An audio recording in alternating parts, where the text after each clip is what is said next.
Welcome everybody to the last meeting of this new municipal year of the Economy and Neighbourhoods Scrutiny Committee. Can I thank all the members of the panel for this year for your extremely useful contributions, and we've got one or two of our frequent attendees here. We've had some really excellent contributions from officers and some good discussions. Can I particularly thank Councillor Hughes? This is going to be your last scrutiny meeting, at least for a while. And I certainly have very much valued your contributions over the last couple of years. I think your knowledge, your excellent questioning, but I think one of the key things that has always stood out for me is your really strong, genuine commitment to do the best thing by the people of Kirklees. I think whenever you're asking questions and following things up, then you're doing things for the right reasons. And we've just had a presentation which you led looking at housing allocation policy. And again, you put a tremendous amount of work into that, and it really has made a difference. So thanks very much. We're also going to lose from the panel at the end of this year Mark Mercer. Unfortunately, he's not with us today. He may possibly come in later. He has done once or twice in the past. He's given some really good contributions, I think, over the last couple of years, and we thank him publicly for the time that he's put into contributing to these meetings. Right, so moving on then, the minutes of the previous meeting. Oh yes, sorry. Could you introduce that? Well, I sometimes forget to introduce myself. So, Chair of the panel, Councillor Rob Walker.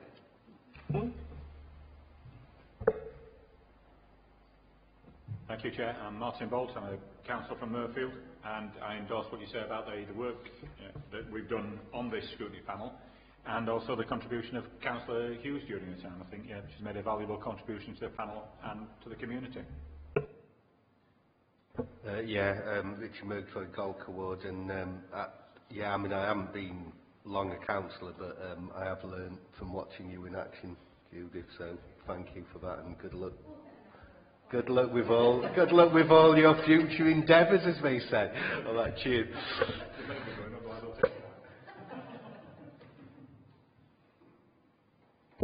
Oh, there we go. I know, pressing the button, Martin. Councillor Harpreet-Uppel Ashborough Award, and just want to say, Judith, you've been absolutely brilliant. I've learned a lot from you, I think, in the last year, and I think the work that you've done on this task group to actually see you implementing changes has been excellent. That's quite inspiring for me as well. So thank you for everything you've done. Thanks. I might not introduce myself.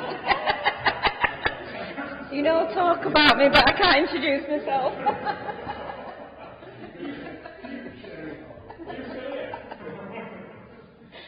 Councillor Judith Hughes, and thank you all for your comments. It's made me a bit emotional.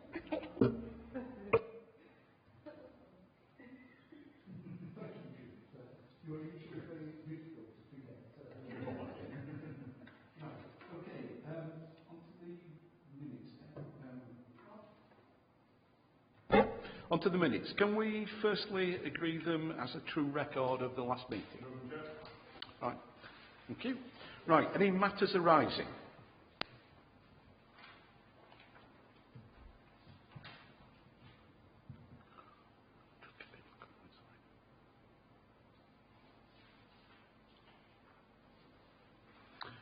Okay. Happy? Yes.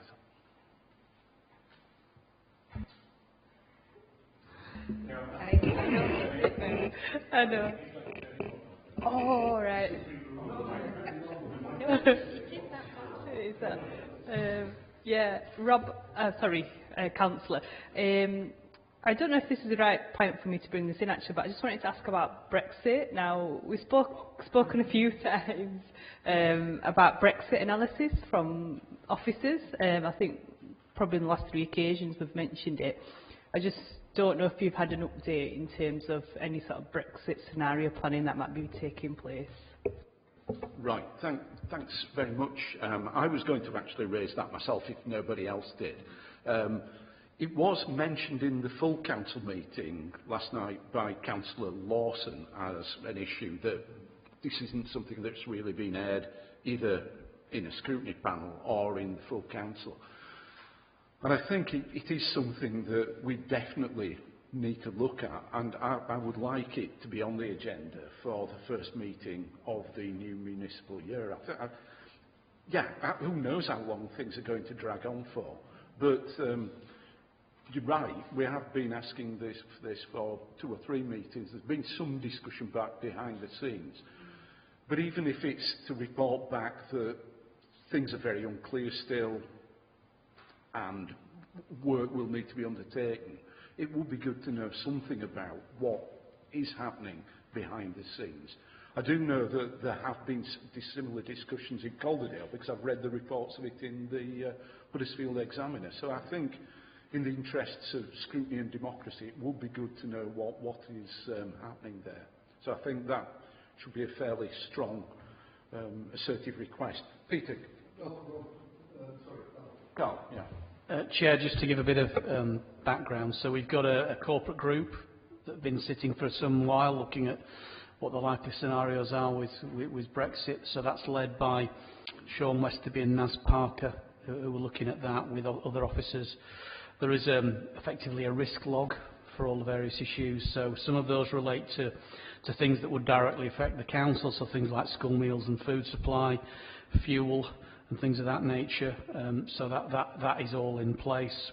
There is a regional forum, so there are 9 chief executives across the country who have regular call-ins. So for us, it's Tom Reardon, who's chief exec of Leeds, who's our regional chief exec lead on Brexit, and I think they've been having something like a weekly call-in to government to discuss where there are on various plans. I think it's probably fair to say that everybody's in the same boat in terms of no one knows exactly what's going to happen. It's been compared to the Millennium Bug, I think, in terms of whether you know, there's going to be nothing happens, or indeed that something happens and you know, the world doesn't end the next day. So those discussions are ongoing. I think as an organisation we're relatively well prepared for what we think is the outcome, but clearly we're living in significant uncertainties really around what could happen for us going forward.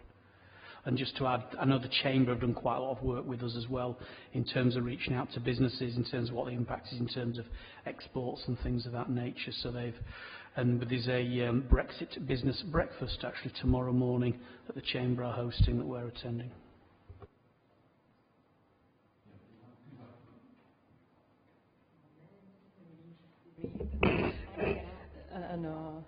Thank you for that, Carl. Appreciate that update. I think that's great that this work's going on. I am just a bit concerned that we've kind of asked about this on 3 different occasions and nothing's been fed back. So, for me, I wouldn't know that was going on. So, very useful. But is there a way for us to get, a better understanding of that through this committee? Yeah, I completely agree. I'd assumed these things were going on in the background, and I guess our remit is to look at the economic impact of these things and the impact on neighbourhoods. So there may be some aspects of Brexit that do not fall within our sphere of operations, but I would definitely like something for the next meeting. I think a few months before that's going to happen. It's going to be June before we have the next meeting.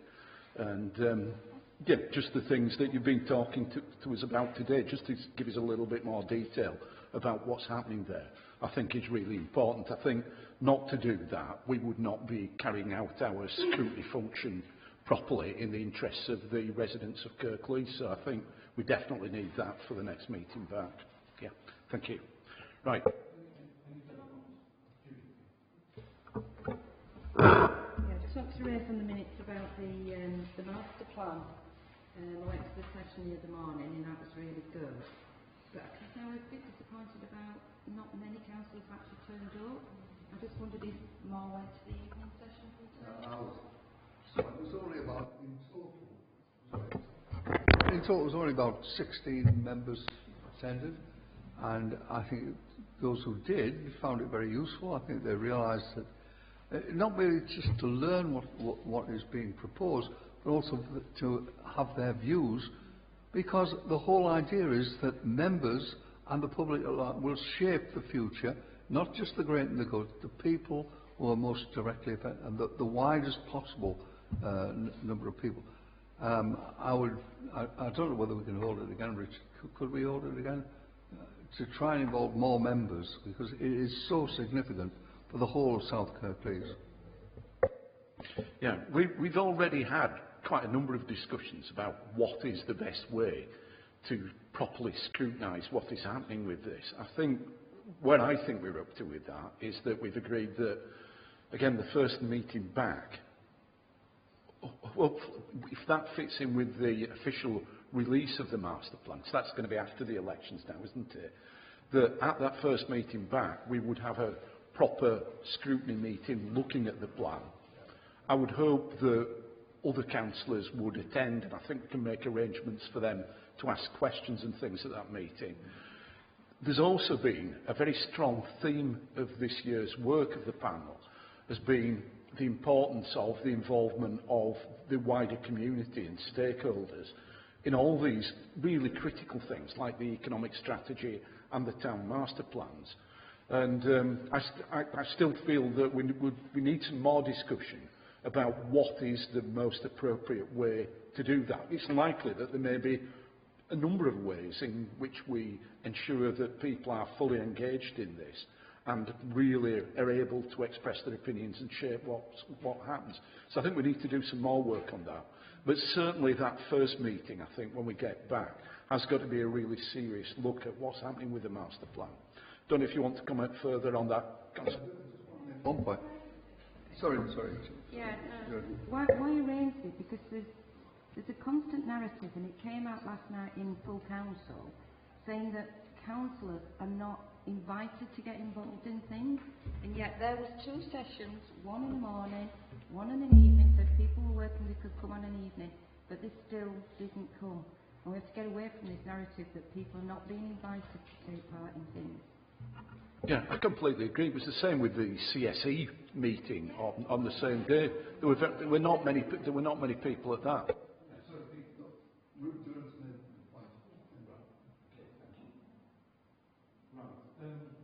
Similar kind of point about following things up, I think is in relation to... Sorry. I need sorting out, don't I? Yeah, in relation to the digital strategy, I think we had a really good session looking at that. I think things are happening. As I've been driving around Huddersfield, I've seen the traffic lights and the roads being dug up as the cables are going in. But it was raised at full council last night. Councillor Thompson, I think in particular, was raising issues around this. And I would like to hope that as part of our work programme next year, towards the end of the year, we can have a look at how things are progressing. I think that would be really interesting, both in terms of cable going into the ground, but also the work that we're doing to shout about the fact that we are going to have certain advantages, well, big advantages in terms of our digital infrastructure, and also looking at the work that we're doing with businesses, the work that we're doing with on the skills side, to make sure that we're going to make full use of that infrastructure. So I think that is important work that we need to do to follow up some of the panel meetings from this year.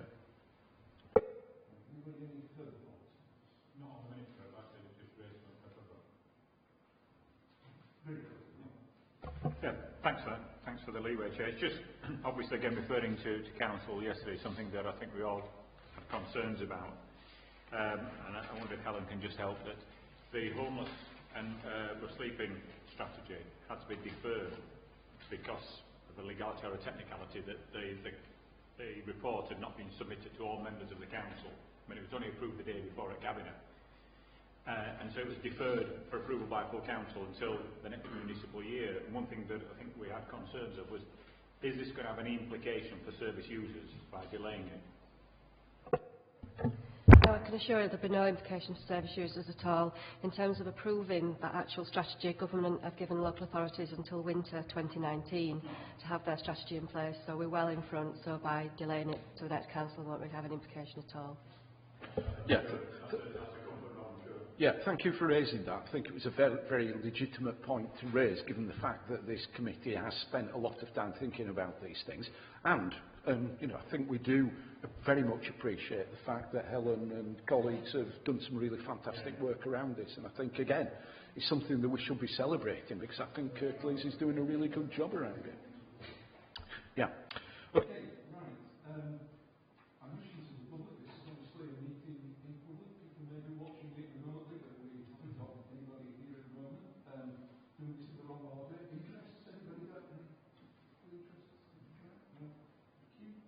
Right, so we'll move on to item 4.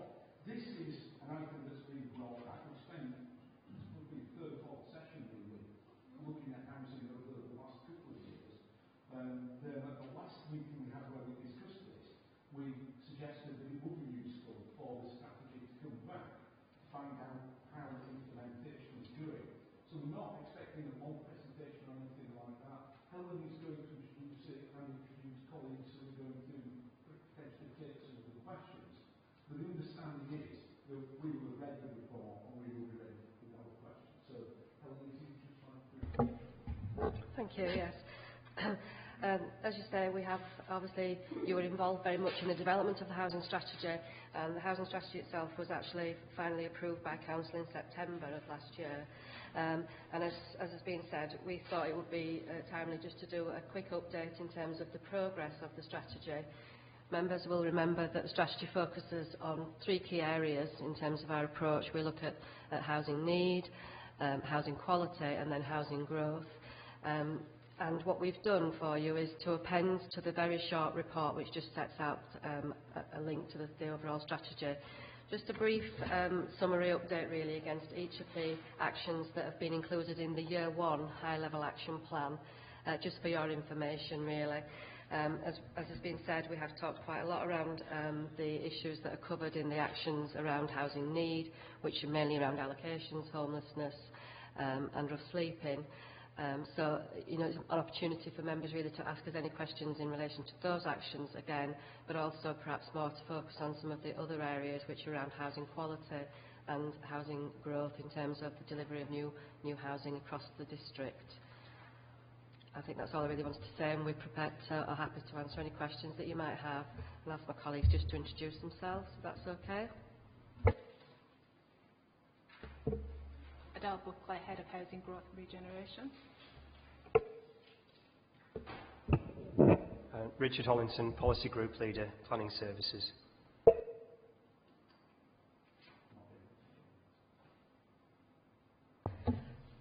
So I don't know whether members want to go through page by page, just looking at the actions and ask any questions that they might have, perhaps just focusing on the appendix and go through the questions, or the areas, the priority areas, one by one, and just ask any questions they might have around where we've got to.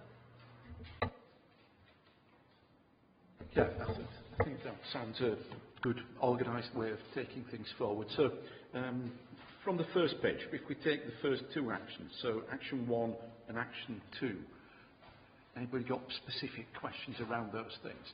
Harpreet, yeah.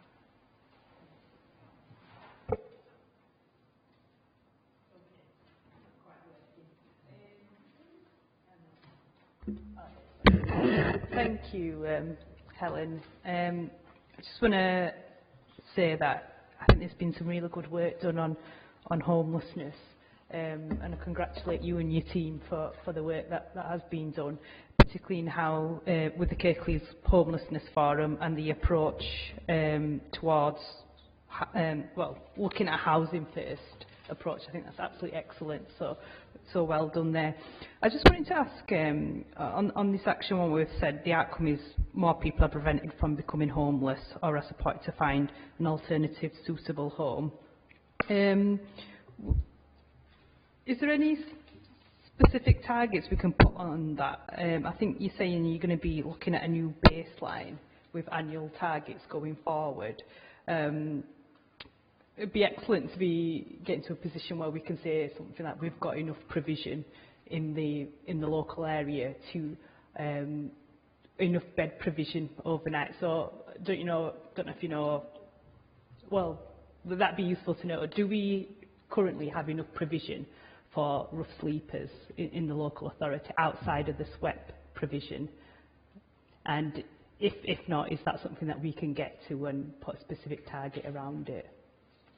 I think in terms of the rough sleepers, as we've discussed before, obviously it's a very complex issue and a complex area, and we've discussed before how it's not necessarily always a matter of someone not having somewhere that they can actually go that night. It's just that on that particular night they don't go there for whatever reason. Obviously we get the numbers of people that are actually sleeping out varies considerably. And I know we've previously talked about the numbers of rough sleepers that we report to government, but that's on a snapshot on one typical night. But there are others that are known about that go in and out of rough sleeping. So I think it's very difficult to sort of say that we would always have somewhere for someone to go if they chose to go somewhere. We don't actually, as a local authority, have a duty always to provide accommodation. What we do have a duty is to ensure that we support individuals to secure their own accommodation. So we would be helping them to try and find an appropriate place to stay if they haven't got somewhere. I think it is fair to say, as we've talked about before, there is generally a lack of affordable accommodation, and we do, as a local authority, as many other local authority areas do, need more accommodation of that type. As I say, sometimes we are always looking at whether or not we need additional hostel spaces, and we are actually proactively looking at whether we've got enough of that provision, particularly in North Kirklees at the moment. So we're doing some proactive work around trying to look at the need there and how we might fill that gap. So I can't say that we've got enough, but what enough is, I don't really know either, because it changes.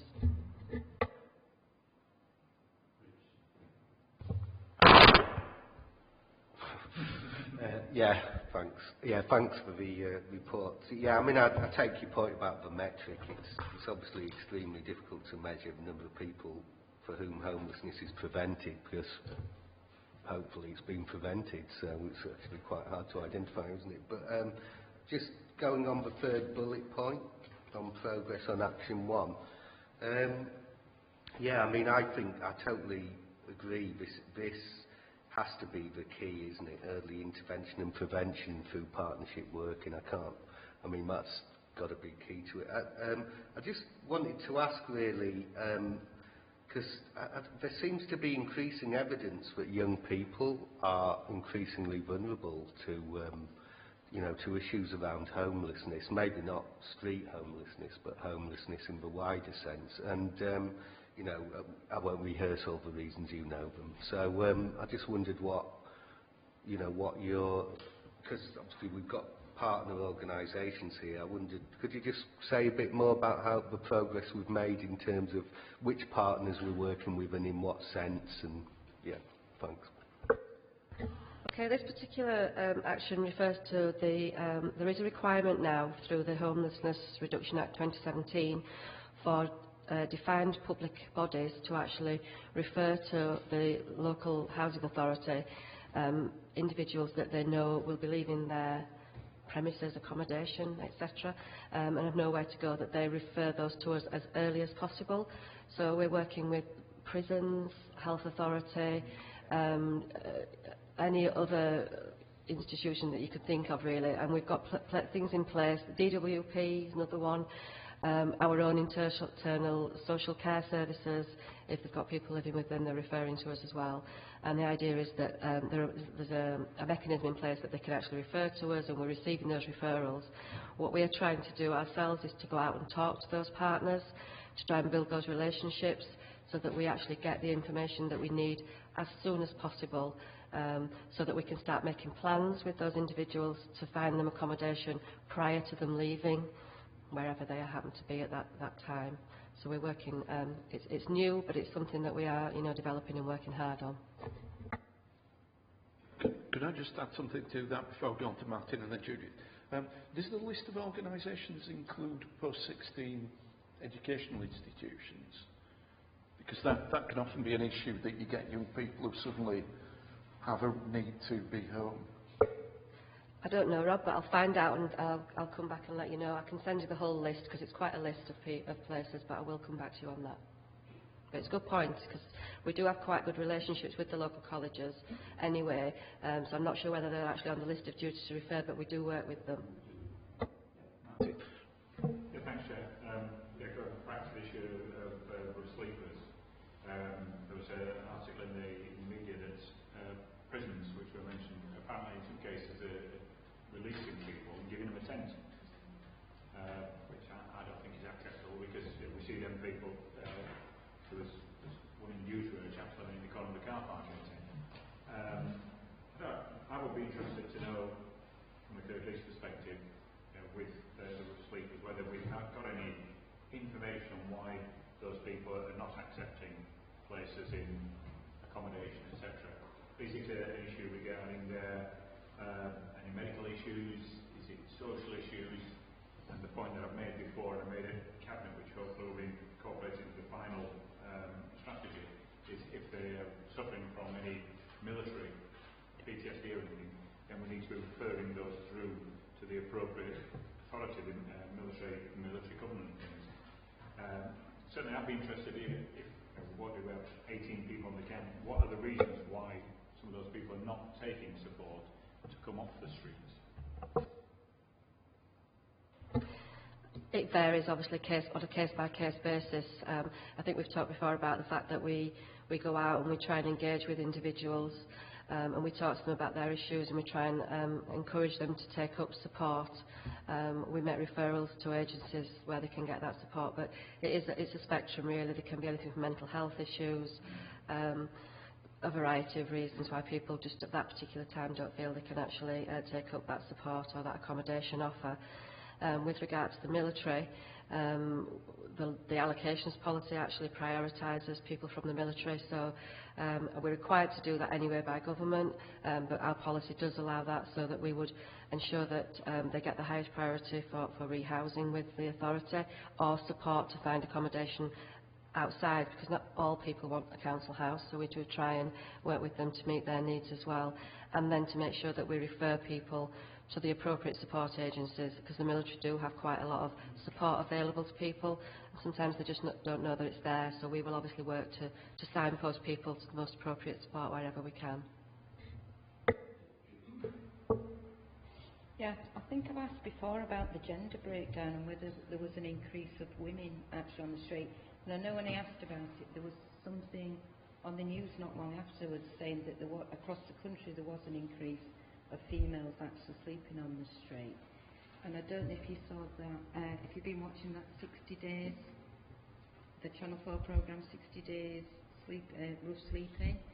The guy who was actually doing it, he was interviewed on BBC News the other morning, and he was actually interviewing a woman who was on the street, and she'd been a model, but she got into drugs and then she'd ended up on the streets. But one of the things the guy did say, the reporter was doing this 60 nights, he said since he's been on the streets it's been the best night's sleep he's ever had, because he says all the stress of daily life and your bills and everything, it just wasn't there, it was just sleep that he was having. I think that's right. People have got different reasons, haven't they? And quite often it is that people are not ready to take on the responsibility of having their own accommodation and paying all of those bills, etc. So there's a different side of it. Some people feel much safer doing that, they don't have those worries. And then again, we hear from others who've got lived experience of sleeping rough that they actually feel very vulnerable and they don't feel safe, so they don't get a good night's sleep. So it is really very particular to the individual, which is why we need to spend quite a lot of time and effort and energy on actually engaging with those individuals and you know, really making a proper plan with them that meets their needs. Women. I think that there are women, and there have been women in Kirklees that have been out sleeping overnight.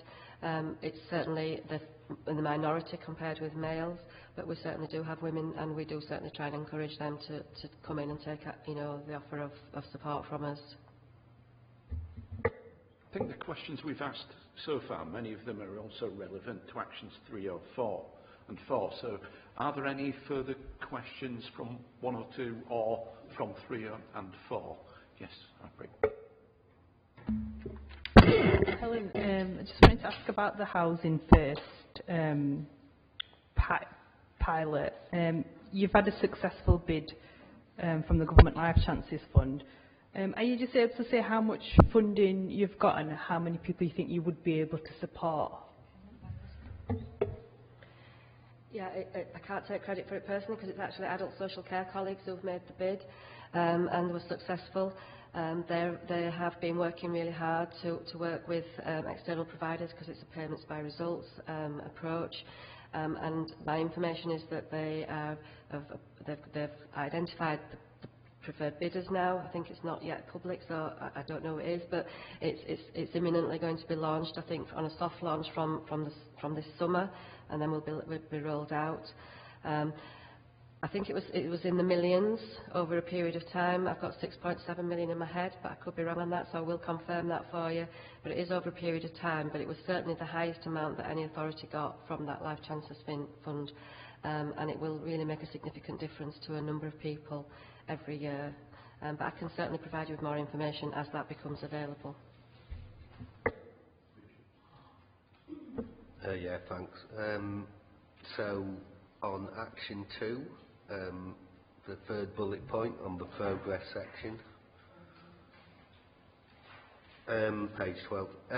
Yeah, just you refer to there's a fundamental review of the way homes are allocated is being debated nationally. Really, it's just information seeking on my part, being nosy. Really, I think it's could you just briefly outline the main kind of terms of that debate? Because I wasn't really aware of it, and you know, I mean, possibly because obviously, you know, we've got a lot to get through, but would there be some kind of link that you could send to to members of the panel where we could do a bit more reading about it maybe later? But anyway, yeah, that's it.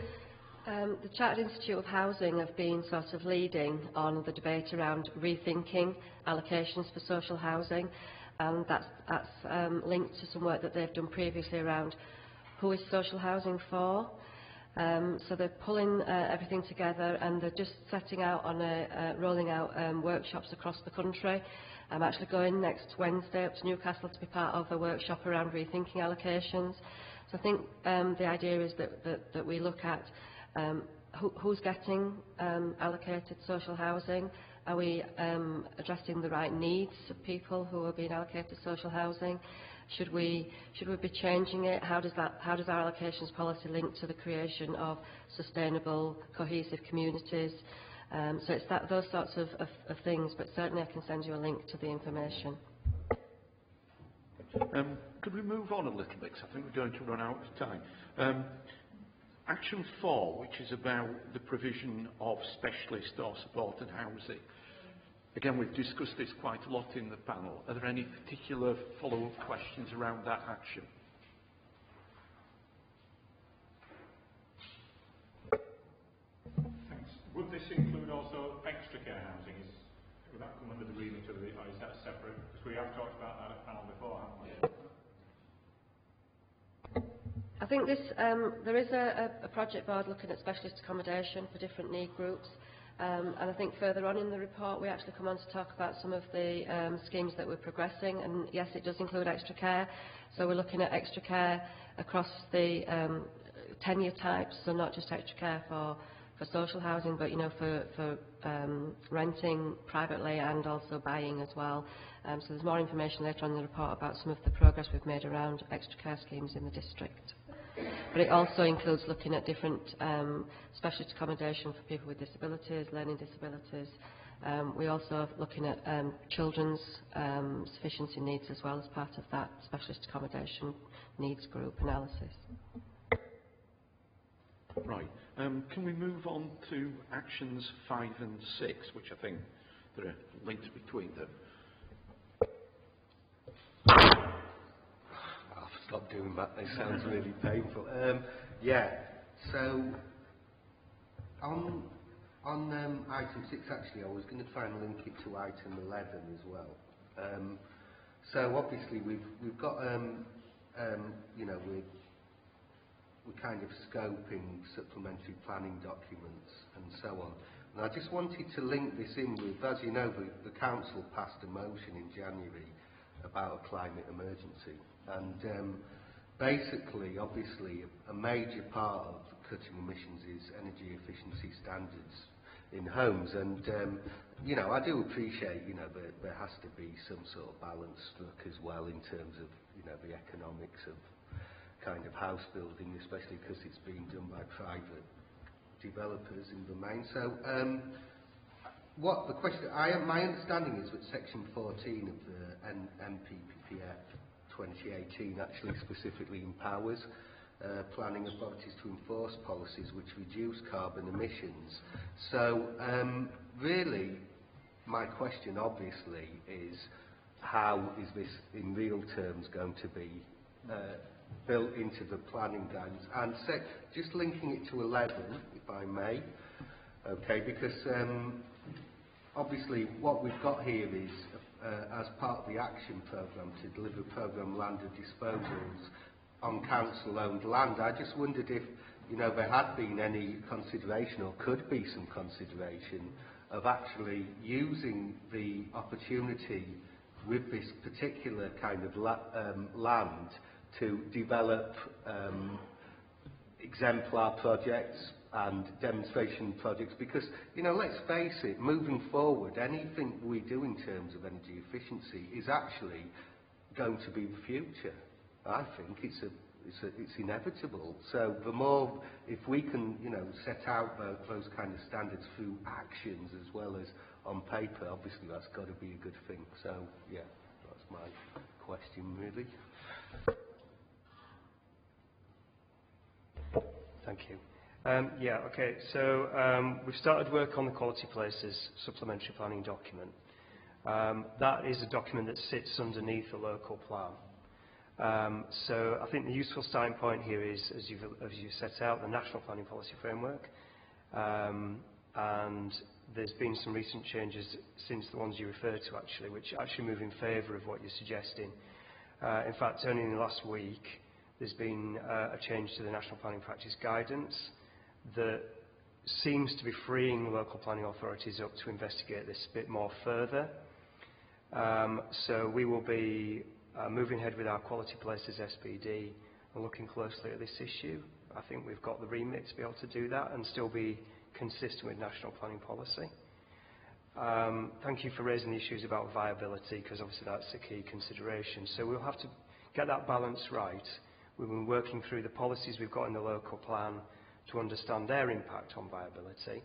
As we load up, I guess, standards in relation to this, then we'll have to test that carefully. But it's certainly something we can look at closely, and it's within the scope and remit of the supplementary planning document. We're also doing some work at sort of outside of that SPD in relation to things like the district heat network scheme. There are a number of allocations in the local plan that have the capacity for having their energy delivered to them in a slightly different way, in a way that's perhaps more positively contributing to climate change. And so we'll be exploring those through the planning application route as well, and the master plans. In relation to the council-owned sites, then I think it's already previously been said that, perhaps partly speaking on behalf of the corporate landlord as well here, that as we promote those schemes, then we have an ability as landowner, as well as planning authority, to stipulate certain requirements for sites. And we've said publicly already that we're looking to more positively use our land assets to achieve certain objectives that the council has. And to take your point about the climate emergency resolution, I think that's one. And in relation to the agenda item around affordable housing as well. I better mention building regulations, because that sits alongside this. But I think there's a way through the supplementary planning document to just push the envelope a little bit more, add a layer on top of the building regulations, and we start on that journey. I think we've got a freer ability to do that now. Yeah, mine's just a quick question about the waterfront site. If someone can give us some details on that. Sorry? The waterfront site. Just give us some details about the waterfront site and what's going on there. Well, They have not come forward with a proposal for planning yet.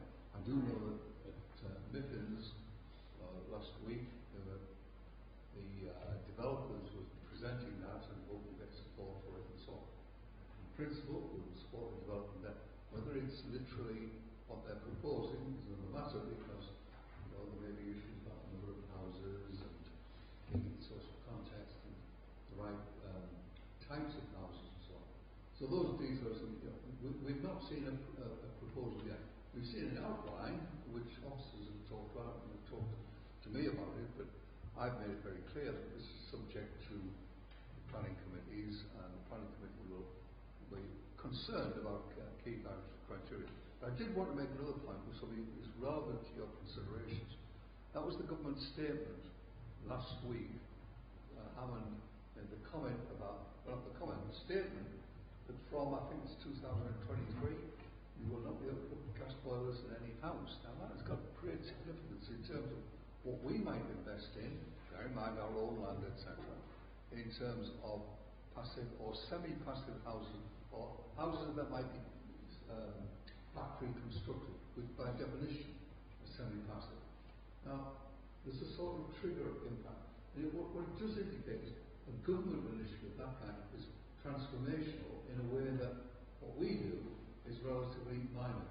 So that is a very big, significant change in the whole landscape. Furthermore, I think he implied strongly that when we look at our waste strategy, we're going to have to look at recycling food. Which then has an implication in terms of we've got to create a digester, which in turn, how do we use that energy, etc., and how do we internally link that, where we put it, in relation. So these are considerations that are now, what should we say, within our scope of thinking. Now, I'm not the solution for that, but I think it gives us very positive opportunities, and I think that's really good. Yeah, can I add to that? I think there are some really major opportunities, both in terms of housing quality and also in terms of the development of the green economy within Kirklees.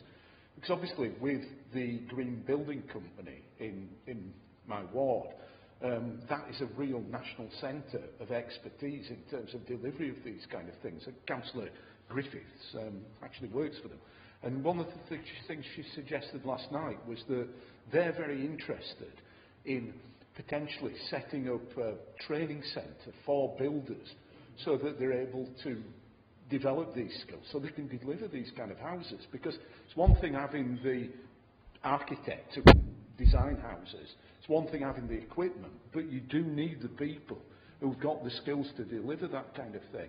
So I think that is a great opportunity where we can link the housing strategy to our economic strategy and bring real benefits. I hope it is one of the things that we could do some work on. And I'm sure there are other people living in the area. Just before we kind of move on, another kind of green issue as well is I think it's really important that we do make sure that things like the Green Street strategies that we've developed and our thinking around air quality, which is going to be our next item, that we link that up very, very carefully with our housing strategy. Because as a member of the Strategic Planning Committee, I raised last week that I think we do need to do more with developers to ensure the highest possible standards and ambitious aims are in there when we're developing the new major sites across the authority. Right. Now, yeah, thanks, Chair.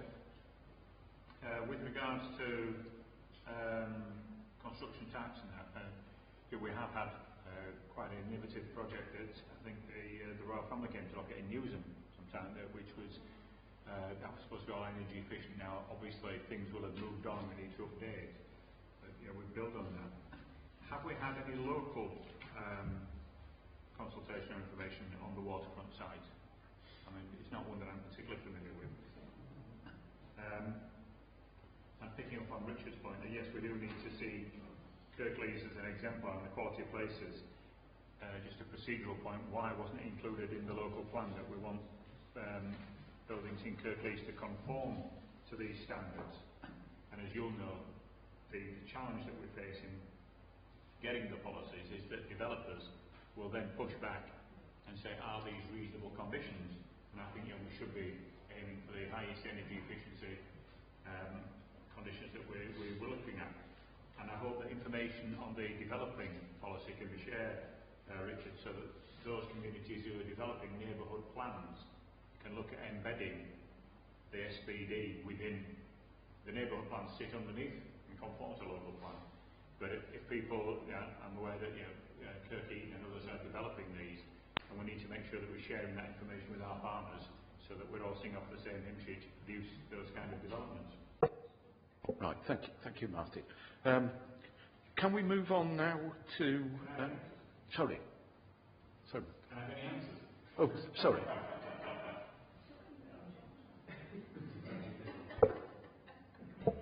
Thank you for those comments. Certainly agree with the point around neighbourhood plans. I think that's essential. We develop a partnership approach between the neighbourhood planning groups and the local planning authority. There's a lot of evidence for the local plan, which we can share, and we're in a position to share. We've got emerging evidence through these pieces of work we need to share with those groups as well. So that's definitely something we can do.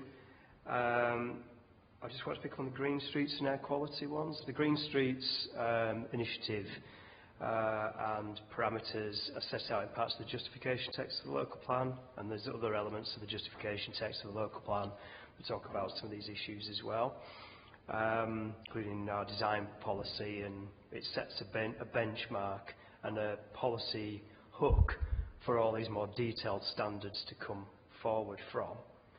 So I think we've got a strong policy baseline now to do that. On the air quality issue, I think the Quality Places SBD is one of the specific things listed in our Emerging Air Quality Action Plan. To try, and I've got colleagues here behind me, correct me if I'm wrong, but the Emerging Planning Policy Framework has the ability to pick up some of those issues along the way.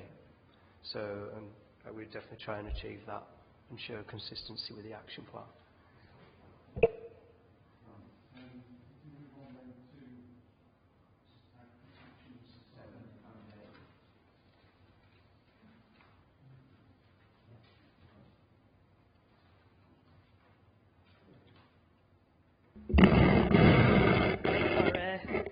Very squeaky, isn't it?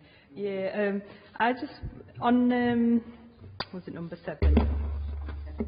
Yeah, number 7. Just wanted to ask if the idea is to go towards a private landlord licensing scheme. Is that what we're kind of working towards here? We already license houses in multiple occupation, which is a mandatory licensing under the housing legislation. We don't have any selective licensing schemes in Kirklees. There's some quite, I don't think we've got any particular areas at the moment where we think we should be introducing selective licensing scheme.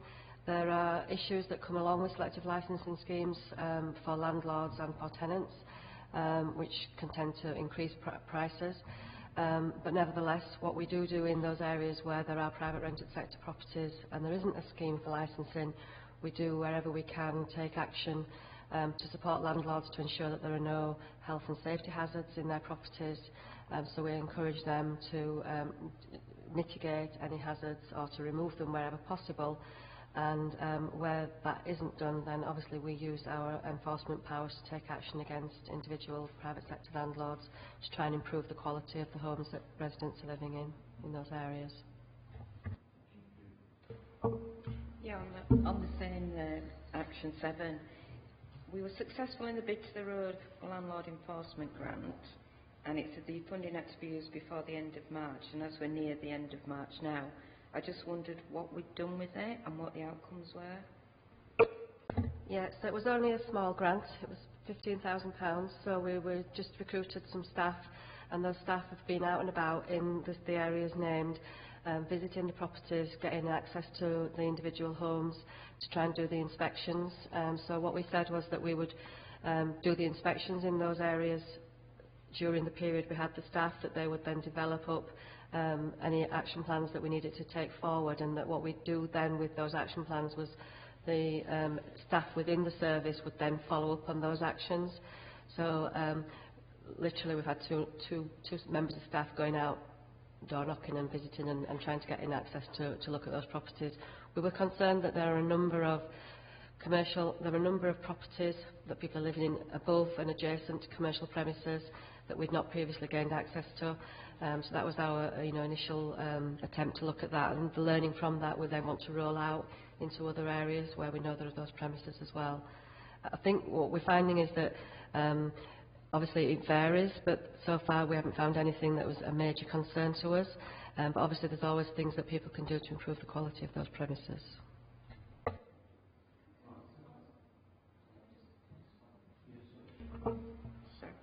I know two of those areas quite well, the Bay Hall and Hill House.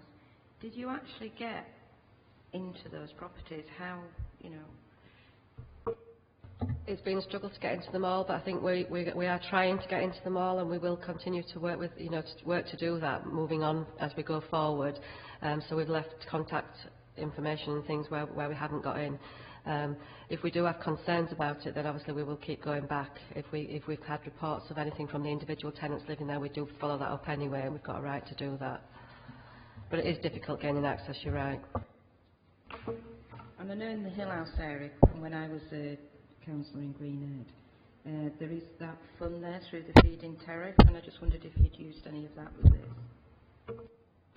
I do know there is a project going on which our colleagues at Kirklees Neighbourhood Housing are working with Community Plus staff, and they've been doing quite a lot of work in that particular area with the local ward councillors, getting out and about, talking to the residents to work out, to generate more sense of community in that area, to see how they can use the funding that you've talked about to improve that area. And they're looking at green and clean initiatives with that funding.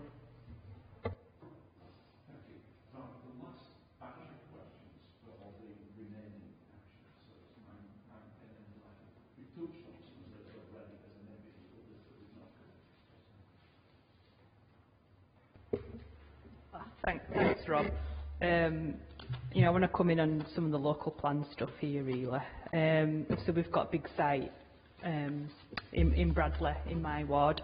We've recently had the Gainhill site went to Strategic Planning Committee last week, and that got approved. I think just a couple of things on that one. I think the points that you made about the supplementary planning guidance are going to be key. I'm on a planning committee, and we spend so much time talking about the quality of the stone, but rarely talk about energy efficiency standards, and it's really missing in the conversation at the moment. And I would really want to see an improvement in that, and hopefully, see what we can do locally. Understand that, we can't do that all ourselves, but the more that we can do on energy efficiency on the homes is going to be really, really key. And the point that you made about public transport elements, the other thing that's coming out of planning committees is that, we might be able to give funding towards improving the bus stops and providing metro cards, but very little about the actual bus network and, where, what times the buses are coming, and is that actually having an impact in the end of getting people out of their cars if we're not able to improve the existing bus network. We've got a big site in Bradley where, you've got council land. We, as ward councillors, would want a big say in that, but I also want the residents to have a big say in that, given that it's such a big site. And I'd really want us to be more radical in terms of how we design homes, how we design neighbourhoods, and involve residents in that. And we've talked about things about how we can use local ballots to get residents involved in designing the scheme. And I want that done really early on, so we're not all sort of surprised later on about what's happening. Some of that Bradley site, I know a part of it is actually already moving on. So and you're doing this market soft testing and stuff as well. So I'm just really keen that, early on that we're getting residents and ward members involved, given that it's such a big site, and just linking to the, air quality. We've got issues of air quality in the air, so whatever we can do together to rectify that would be really key. Right, I don't want to talk about individual sites, but I think you do make some really important general points there, which have been picked up earlier in some of the comments that have been made. And I think these are concerns right across the chamber. Some of the Conservative councillors last night, I thought, made some fairly valid points about these kind of matters. Peter, would you like to pick up on that for us first? Saying with regard to Bradley, undoubtedly when that site goes forward, there will be a master plan for it, and you will help to, well, significantly help to shape it. I'm presuming you as local councillors. But Metro will be involved in this. Metro will lay down, it'll be a statutory consultee, and it will suggest ways in which the bus network can be integrated into this. Now, because we don't have a regulated national bus service, it limits somewhat our ability to impose. However, I think there will be a demand which will in turn dictate how we can shape the future of public transport provision. Additionally, things like Martin, you can remind me, real-time information. We could actually put that on the estate so that people would know there'd be something up there which would say the times of all buses, and you could put that within this, what will be a village. That would be really good, and I think we could do it. It's exactly the kind of thing we might be able to do in conjunction with West Yorkshire. Yeah. Thank you. I think bus services, when we looked at transport last year, we did spend a lot of the time talking about trains. And I think going forward into next year, it would be good to have a really thorough look at bus services, linking in with the local, the plan, linking in with development, and also linking in with air quality, because we've got to get people out of cars somewhere or other into an appropriate and effective means of public transport. Right. I don't know if anybody else wants to respond to what Peter said, or to go to the next question. No, I was just letting our officers respond before I asked you. Thank you, Councillor. Thank you. Yeah. So we've talked about master plans, and I think, well, I know the local plan has a master plan policy in it and an infrastructure planning policy, and these are two planning policies that this council's never had before in its plan, its development plan. And we're already starting to see the effect of those policies already in some of the sort of information that's coming to the planning service pre-application on some sites. I think it gives us a really important vehicle through the master plan approach to get that buy-in that you've talked about. So the policy in the local plan goes as far as saying we expect there to be consultation and public engagement around master plans. You know, some of the quality places SPD will help with that as well, in terms of saying what we expect to see from new development. So we're actually setting out earlier in the process what we want to see on new development, and how people can, you know, engage with that process. So that'll be in that. I think where the council is a landowner, we're in a very strong position. So council-owned sites and the strategic sites in the local plan have policy requirements that say, you know, you shall master plan this, you shall, you know, do this. Of course, that's not all the planning applications that constantly come into the council. They're a bit harder. Some we just don't get any heads up about at all, the windfall type development. But where things are allocated in the local plan, and we can see people coming to see the planning service ahead of those submitting those planning applications, then that pre-application service and the work we're doing there is our answer to that, is to try and get that information out to the public earlier. Talking to ward councillors earlier in the process, I think they're now invited to the pre-application discussions, and trying to get that information out there earlier. But the master plans is a crucial tool to doing it on the strategic sites and the council-owned sites. I think we'd better make this our last question as well, because we need to have sufficient time for air quality. Martin. Thanks, Chair. As you say, it does link into the air quality, and something that I'm firmly with Peter on that we need a stronger influence on buses, and I think the council and the scrutiny needs to look at that. We've had issues in North Kirklees where Arriva have suddenly chopped bus services which have disenfranchised sixth form students, because with the change in educational provision, people from Berkshire are now in to access secondary school in Murfield, and with the bus service being stopped, we have to step in as West Yorkshire Combined Authority and tender and fund a service. There are opportunities through the planning system, and we don't just need the real-time information on bus shelters, Peter. There's opportunity in new housing that we've seen nationally where you can have real-time indicators in housing units working wirelessly off the central so that everybody can tell when the buses are coming, and we might get background to people using, if it was efficient and reliable, public transport. And I think as an authority, as part of air quality, we need to be looking at those routes and corridors, the roads and places where people don't have the easy opportunity to get to it. How do we get people out of the cars? I mean, the ridiculous situation, and it may have been resolved by circumstances outside our control, is that every time Huddersfield Town play at home, the A62 is gridlocked when the match finishes. And you get single occupancy cars and the buses can't get through.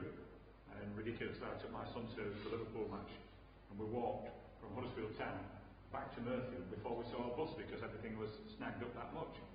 So for issues like that, we ought to be working with the bus provider and saying, how can we minimise car use and maximise public transport? Thank you, Martin. Well, comments on that? Thank you, Councillor Ball. Yeah, I agree with those points. I think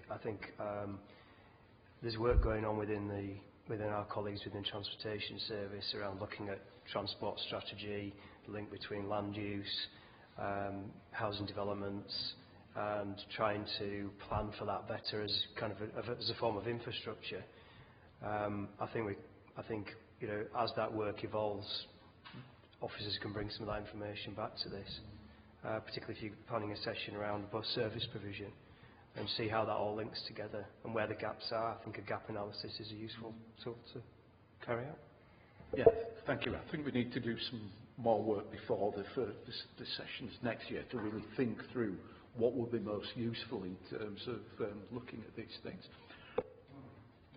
So thanks very much for coming along today. It's been a really interesting session again. I hope it's been useful. I hope those have been some comments which have helped to continue to develop the strategy.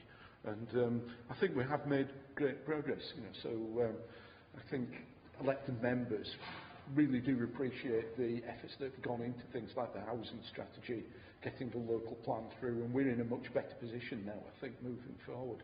So thank you.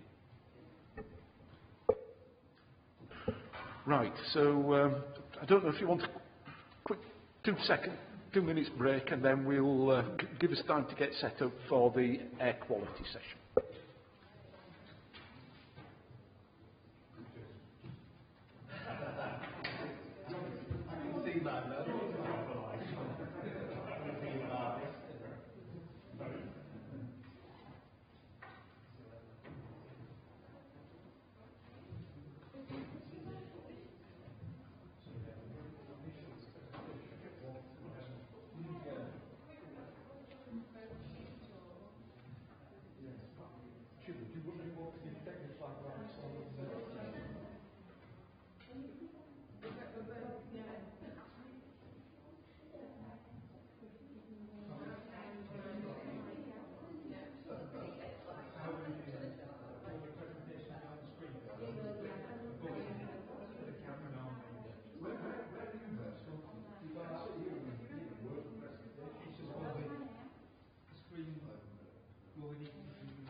everyone. I'm Lucy, I work in public health. I'm Martin Wood, I'm one of the operational managers in public protection. So we've got quite a broad presentation for you today around air quality. I'll be taking obviously a public health perspective, and Martin will be talking more technically and more specifically about some stuff which is happening in Kirklees. I think before we start, we need to say that even though it's public health and environmental health here now, in terms of air quality, it's obviously a multifaceted approach which we need to take. So Martin and I have been working with colleagues from across the council, so planning colleagues, parks and open spaces, communities, etc. We'll take questions throughout the presentation, and then we can have some at the end as well. So first up, this is an infographic taken from the government strategy on air quality. It's there to explain the pollutants of concern, of which the two main ones are nitrogen dioxide and particulates. When we say particulates, we're talking about fine particulates smaller than the eye can see. But there are also other pollutants of concern that don't tend to get the press, but are still quite important, such as ammonia, volatile organic hydrocarbons and sulfur dioxide.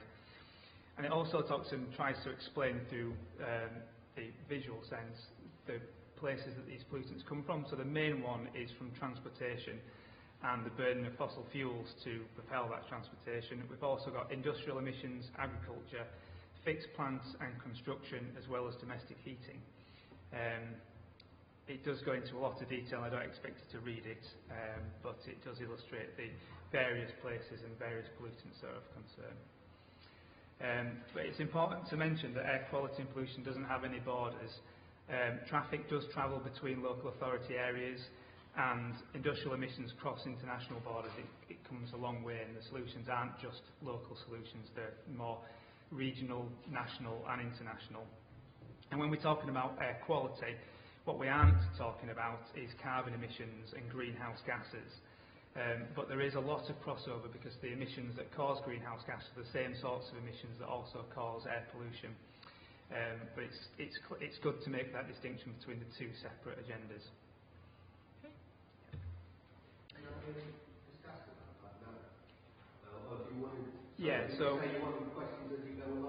So what we've done is identified a couple of points during the presentation to take questions, and there will be one very shortly. Right, so you're probably already aware of the impact that air pollution has on health. There's loads of evidence linking air pollution to respiratory conditions and cardiovascular conditions. This infographic is basically about how air pollution affects people across the life course. We have emerging evidence now around the impact of air pollution on low birth weight babies. Also for adults, there's a link between air pollution and type 2 diabetes, and then for the elderly, there's links between cognitive decline and dementia as well. So this, I think it's obviously from a public health perspective, thinking about inequalities experienced with air pollution. So we know there's a number of at-risk groups who are more likely to suffer from the adverse effects of pollution. So as you can see here, that's older people, children, people with pre-existing long-term conditions, and communities with poor air quality, and that includes more deprived communities. So there is evidence that more deprived communities live closer to busy roads. They also have pre-existing health conditions which will make the impact of poor air quality worse. And also they're more likely to be living in areas which might have not as nice environments, less access to healthy food, less access to public transport from what you were already discussing, less access to green space. So it's a combination of things really about why those more deprived communities are more impacted by poor air quality. This is just leading on from what I was just saying, and what we were saying at the start of the presentation is that Even though this is public health and environmental health here today, it really is. There isn't a silver bullet in terms of how we improve air quality. It's very much dependent on the wider determinants of somebody's environment, so where you're living, the social norms of your community, your family, your access to green space, your access to transport, your confidence in walking and cycling. All of those kind of combination of things have an impact on air quality. So, yeah, we're Then going to pause it. questions, yeah.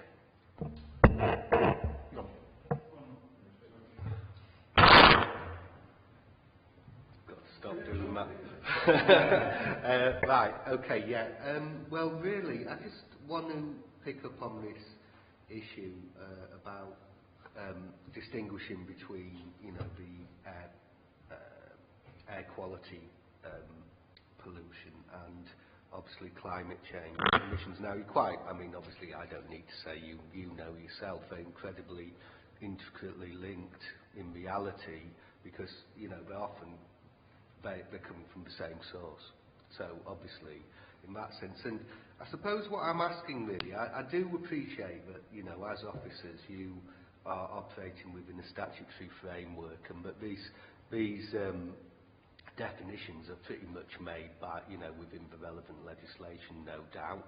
Not that I'm an expert on it, but I assume it is. And, you know, so in that sense I can completely see where you're coming from. However, as you know, we passed a motion as a council declaring a climate emergency in January. And if that's got to be real, the reality is we're going to have to educate people. And you actually raise this in 3.1, where you refer to, where you say quite rightly there's limited legislative tools available to the local authority.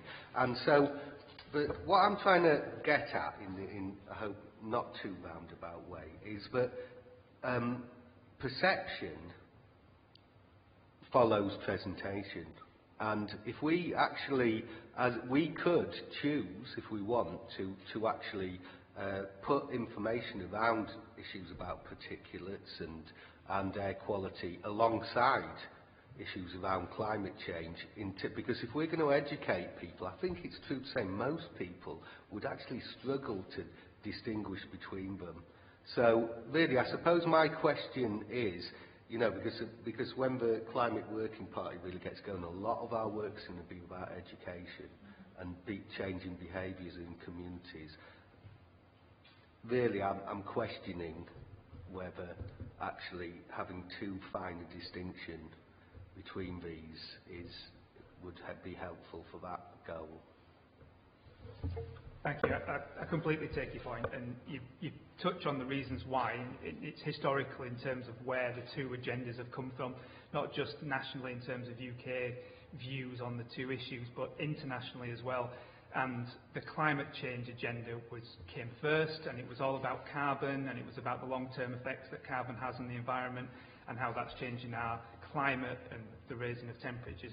And it's a more, even though an air quality has been around equally as long, however, it just hasn't had the national and international attention that it's got or is increasing to get now. And I think that probably what will happen sooner rather than later, that internationally those two agendas will merge. And really the activity of the council is just a reflection of where we're being pushed because of the international and national agendas and how things have been, you know, given a label at some point. This is a climate issue, this is a local pollution issue. The two effects are completely different because carbon and the carbon emissions causes long-term climate change, and air quality causes acute health effects close to where the emissions happen. So there's a common sense reason why it happens, but you're right, the public will just see it, well, if I drive my car, it's both emitting pollutants in terms of what we're talking about here today, and as well as carbon. They both have a negative effect on me. One, it might be causing me ill health today, and also it's going to cause me problems in terms of climate change in the future. We, as officers, are quite live to that fact, but however, the way that we respond to the things that we have to in terms of what government requires us to do in terms of complying with the requirements, what we're asked to by legislation, we sort of give things labels which sometimes are not that helpful. Yes, I completely take the point about the declared climate change emergency and public protection. The air quality agenda is directly linked in with that. We're part of that working party. I've recently started to have conversations internally about how we work better with our internal colleagues of charge with the carbon reduction agenda, and we have our own communication strategy that's going to sit behind the action plan and the strategy. But really, what we talked about this recently between public health and public protection, and then bringing in the climate change issue, and just present one picture out to the public about emissions reduction, active travel and things like that, because it isn't just about climate change and air quality.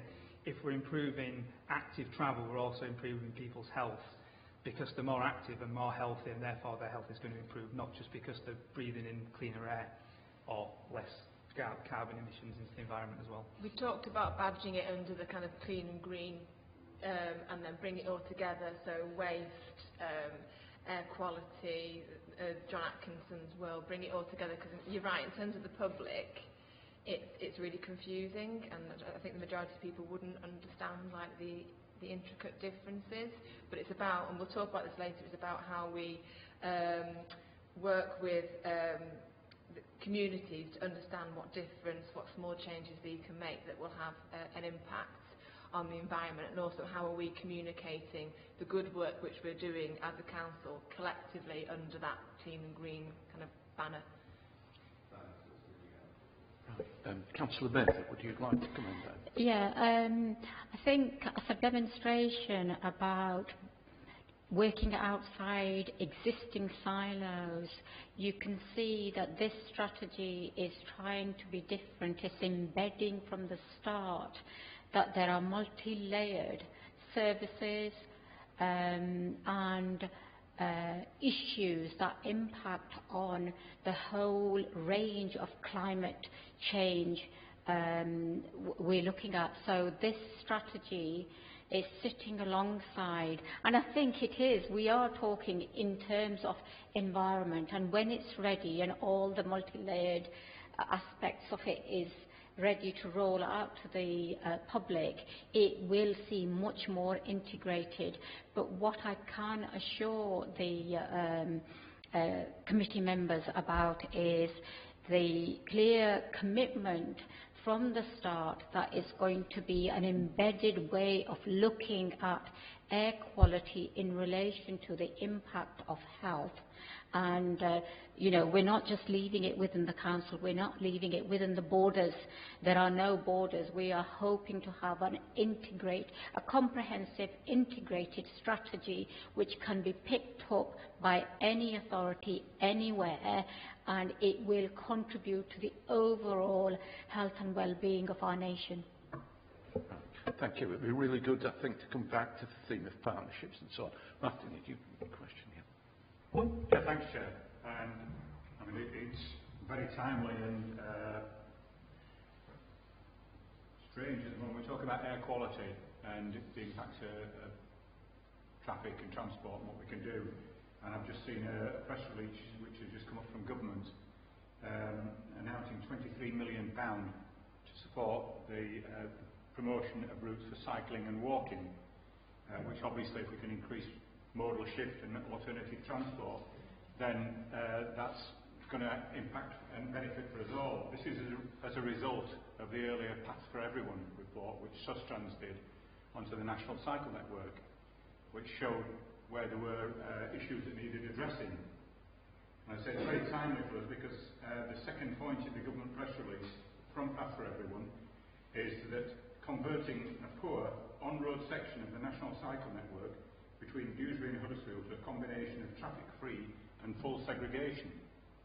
In case anybody can't interpret what that means that the National Cycle Network through Murfield, identified in that report as a missing link, is now mentioned in the government report, and there's £23 million, which I hope this council will now work with local members, enthusiasts and people to make sure that the Calder Valley Greenway is now completed and therefore giving a traffic-free route from Huddersfield to Bradford and also beyond to Wakefield. It's something which we've been, the ridiculous situation where people have to come off a safe route and go onto the A644 one of the 9 worst roads in the country. And I mean, before this announcement came out, I was arranging to meet Sustrans, and I'm now going to be pushing for that we can see this completed. But I hope Kirklees will be working with us to see that network out plugged. Yeah, that's... Sorry, Judith, you didn't hear when I mentioned between Dewsbury and Murfield, which for those who weren't aware, Dewsbury and Huddersfield, Murfield is that missing link. Right. Yeah. Murfield, Dewsbury. Okay, I think there's a lot of interest in this. Certainly from Huddersfield up to Marsden through 3 different wards in the Colne Valley. We had a public meeting with some initial feedback from the scoping study, which has been undertaken by Sustrans. And over 100 people turned up to the meeting. We were absolutely overwhelmed by the interest. Lots of enthusiasm, people wanting to get behind this. There's obviously been work from the centre of Huddersfield, from Longroyd Bridge to Milnes Bridge, but there's a really strong desire to get that route connected up right up the Colne Valley so that people can come from Murfield or wherever, walk or cycle right the way through. I had to mention Murfield now. Martin, I think you'll be pleased to know that the money we have for the A629 includes, it's about £30 million, and it includes measures we can take for walking and cycling between Halifax and Huddersfield. This is on the back of this significant West Yorkshire connectivity programme. You know, it's 129 million overall, and it's built in. So I would rather go on that sort of project, where we're on the back of something that is funded, and also use the canal system. Our Preet made a very good point yesterday when we were talking about the master plan, about walking, cycling along the canal path. It seems to be quite ridiculous having a cycle lane on Leeds Road when that is a much more obvious way of encouraging people to walk and cycle. I thought...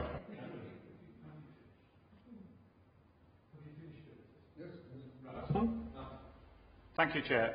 I will offer the same invitation to Peter that I've offered to other Cabinet members, and that's rather than talk about it, come for a bike ride and see why we need the investment.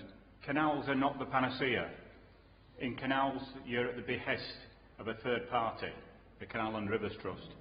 We've seen from West Yorkshire Combined Authority, where they hailed a flagship route from Leeds to Shipley, which was great in Leeds Centre, and as it tracked further out. This council had a scrutiny committee when we first developed the Spen Valley Greenway.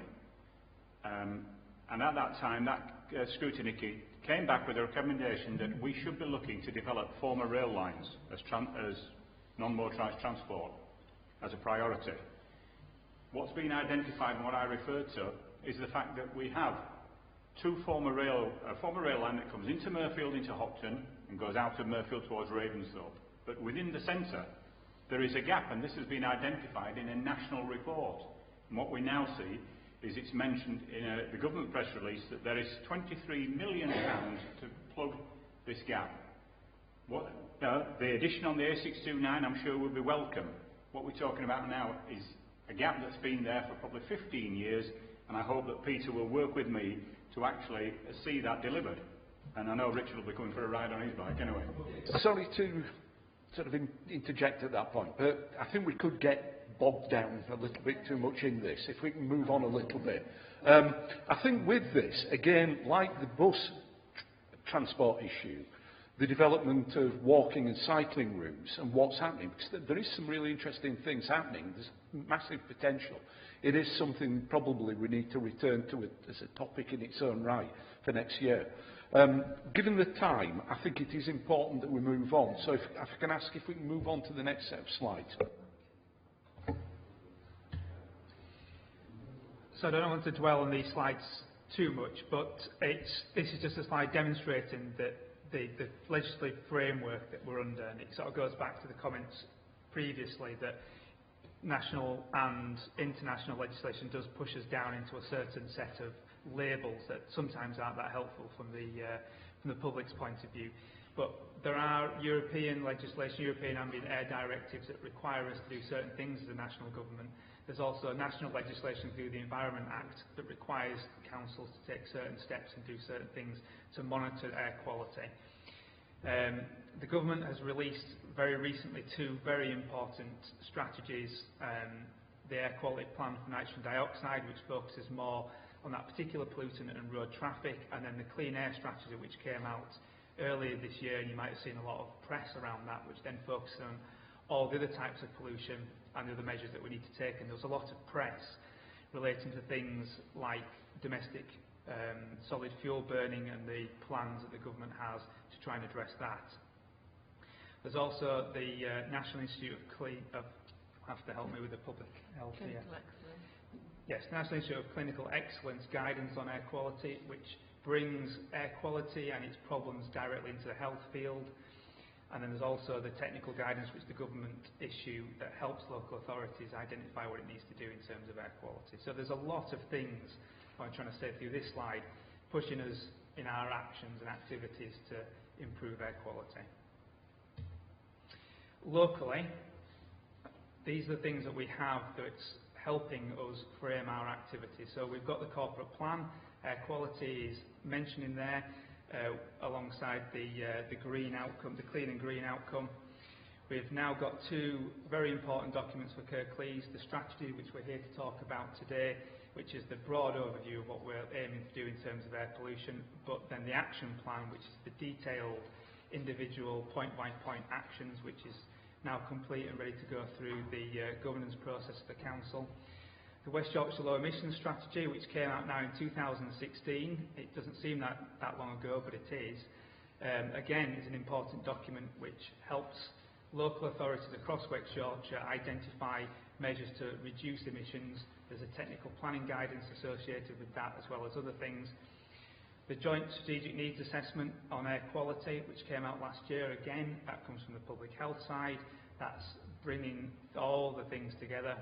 The local plan, we had the Chief Planning Policy Officer here earlier, which was talking a lot about supplementary planning guidance, and with the housing strategy, there's key policies within the local plan about air quality, and it's a big focus of our attention moving forward to have supplementary planning guidance which has air quality at its heart. And when I say air quality, again, it's this label. It's about measures to improve the public realm. It's about measures to improve the amount of low emission travel that happens, the amount of electric charging points and such like. So it's quite important. And then, as we're going to talk about a little more, and has already been touched on quite a bit, the local cycling and walking strategic framework, we need to improve the amount of active travel opportunities for people, because that's the only way of getting them out of the cars to then stop the fossil fuel burning as we all travel around. And the local cycling and walking infrastructure plan is a separate piece of work. Looks like it's on the same thing, but it's not. So that's an ongoing thing. We're developing two areas to improve the walking and cycling routes. Sorry.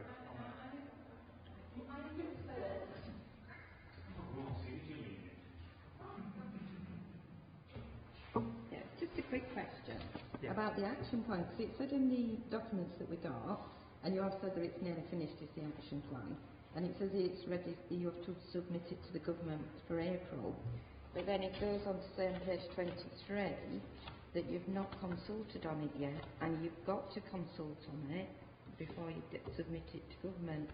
So I just wondered, when is it you're going to be consulting on it? Yes. It's got to be in by April. Thank you for the question. The action plan has been a significant undertaking for environmental health and for public health colleagues. It has taken a long time to get to this point, a lot longer than we would have liked it to, but our desire was to put together a substantial and very robust action plan. And it's always been, from an officer's point of view, that rather than rush through something to get it in on time, and that be something that addresses all the challenges that we have as a local authority in terms of air quality, I'd rather do, extend the amount of time that we had to submit it and have a better action plan. Yes. So the government has allowed us to extend it up until April, because the original deadline was November, but we're also we had the caveat with the government to allow us a longer extension to that if there was good reason for it, and there is a good reason for it. There's twofold. One, we've always been quite keen to have the measures that we have got in the action plan there. But second, and I'll come on to this shortly, the government has required us to do additional work outside of the action plan, which has delayed the amount of time it's taken to get to where we are, which I will explain on a further slide. But then part of my question was about you consulting on it. So if you consult on it, what are you going to be consulting on, and what if you need to make any changes? How long is that going to take? So when are you going to actually be submitting it? So we're currently in discussions with government about the exact time for it to be submitted. It won't be April, no. Right, if we come back to this, Martin, can you just hold your question and just move on? Can we just move on a little bit? Then? Make it a quick one then. Yeah, it's about the lack of consultation and involvement, in particular with the local cycling and walking. This was done by invitation to a limited number of people, none of whom were members of local cycling clubs, they were members of national organisations predominantly. So when you go out to wider consultation, you're going to find that the thousands of people who are affiliated members of cycling clubs in this area have no involvement in producing what is supposed to be a local framework, and I think that's a big gap in the problem. Yeah. I think this whole area is there's a lot of people who've got interest in this, so it is going to be a big issue, but I think you're going to move on to that, aren't you, with the following.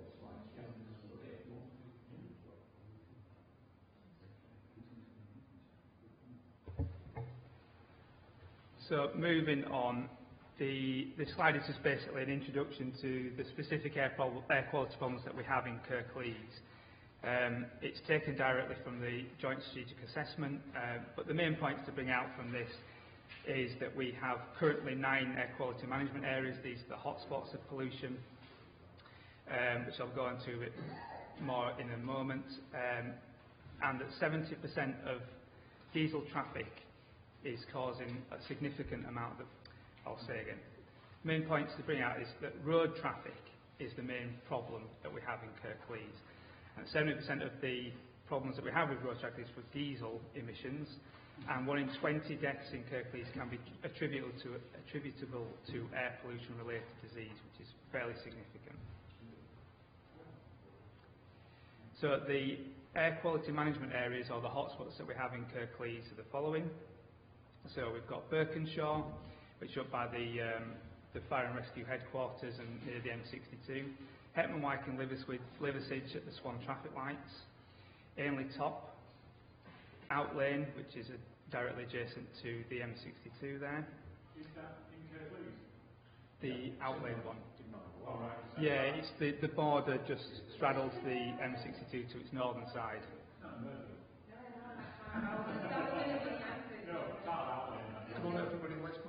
Thornton Lodge, Huddersfield Town Centre, Ravensthorpe, Dewsbury Ring Road, the Blacker Road, Halifax Road Junction at Edgerton, and then Bradley. But unfortunately, the arrow missed off there for Bradley, but that is still an air quality management area. This slide, it's actually been superseded by something that came out from government this week. It's linked into what I was trying to say before. In Kirklees, we monitor air pollution and we find the hotspots. But sitting alongside that is work the government does to model national air pollution based on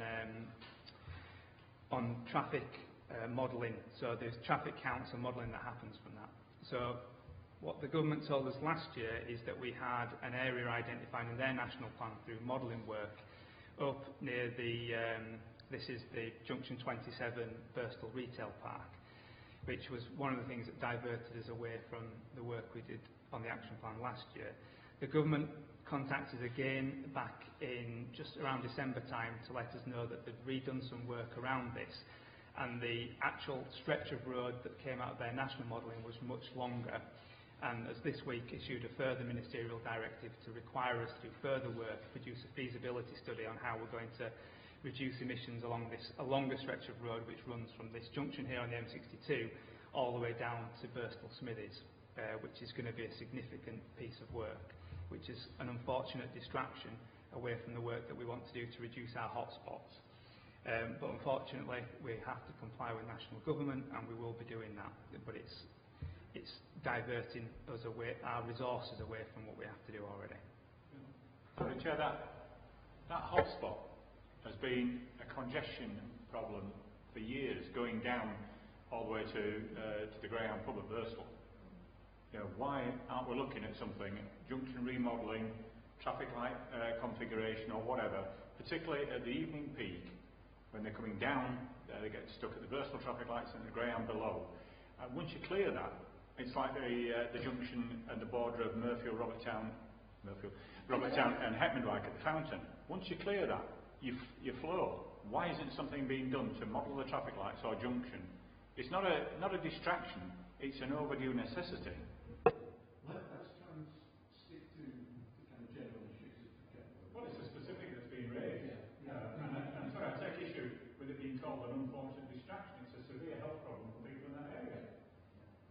Thank you. I will touch on that point. So the way that the local air quality management system, which is what the main part of the body of work the council does, it looks at not just where the congestion is, but the effects that that congestion and emissions have on the local population. And we have monitored air pollution along this stretch of road, and yes, where I agree completely that there is congestion on this road, where the local population lives adjacent to it means that the pollution isn't affecting them as much as there are in other areas. That's one of the reasons why we've not focused on it. But I do take the councillor's point that there is congestion on this road, and the government's modelling takes into account that congestion more than the measurements that we take. So now, maybe it was an unfortunate use of words that I had, but where we have modelled, the pollution that is affecting where people live isn't as severe as the government identifies. However, the government uses different modelling techniques, and we use direct measurements. It has brought us this stretch of road into our framework now, so we will therefore extend the work that we've already completed on the other hotspot areas to this one, because we're required to do so. Just again, this coming back to the point that we raised earlier. If Council, West Yorkshire Authority had some leverage with bus companies, we are long overdue having an express bus service between Huddersfield and Leeds to enable people who are working in those places to have an alternative. The rails don't go anywhere near that. The A62 corridor should have an efficient bus service on it. Yeah, let's just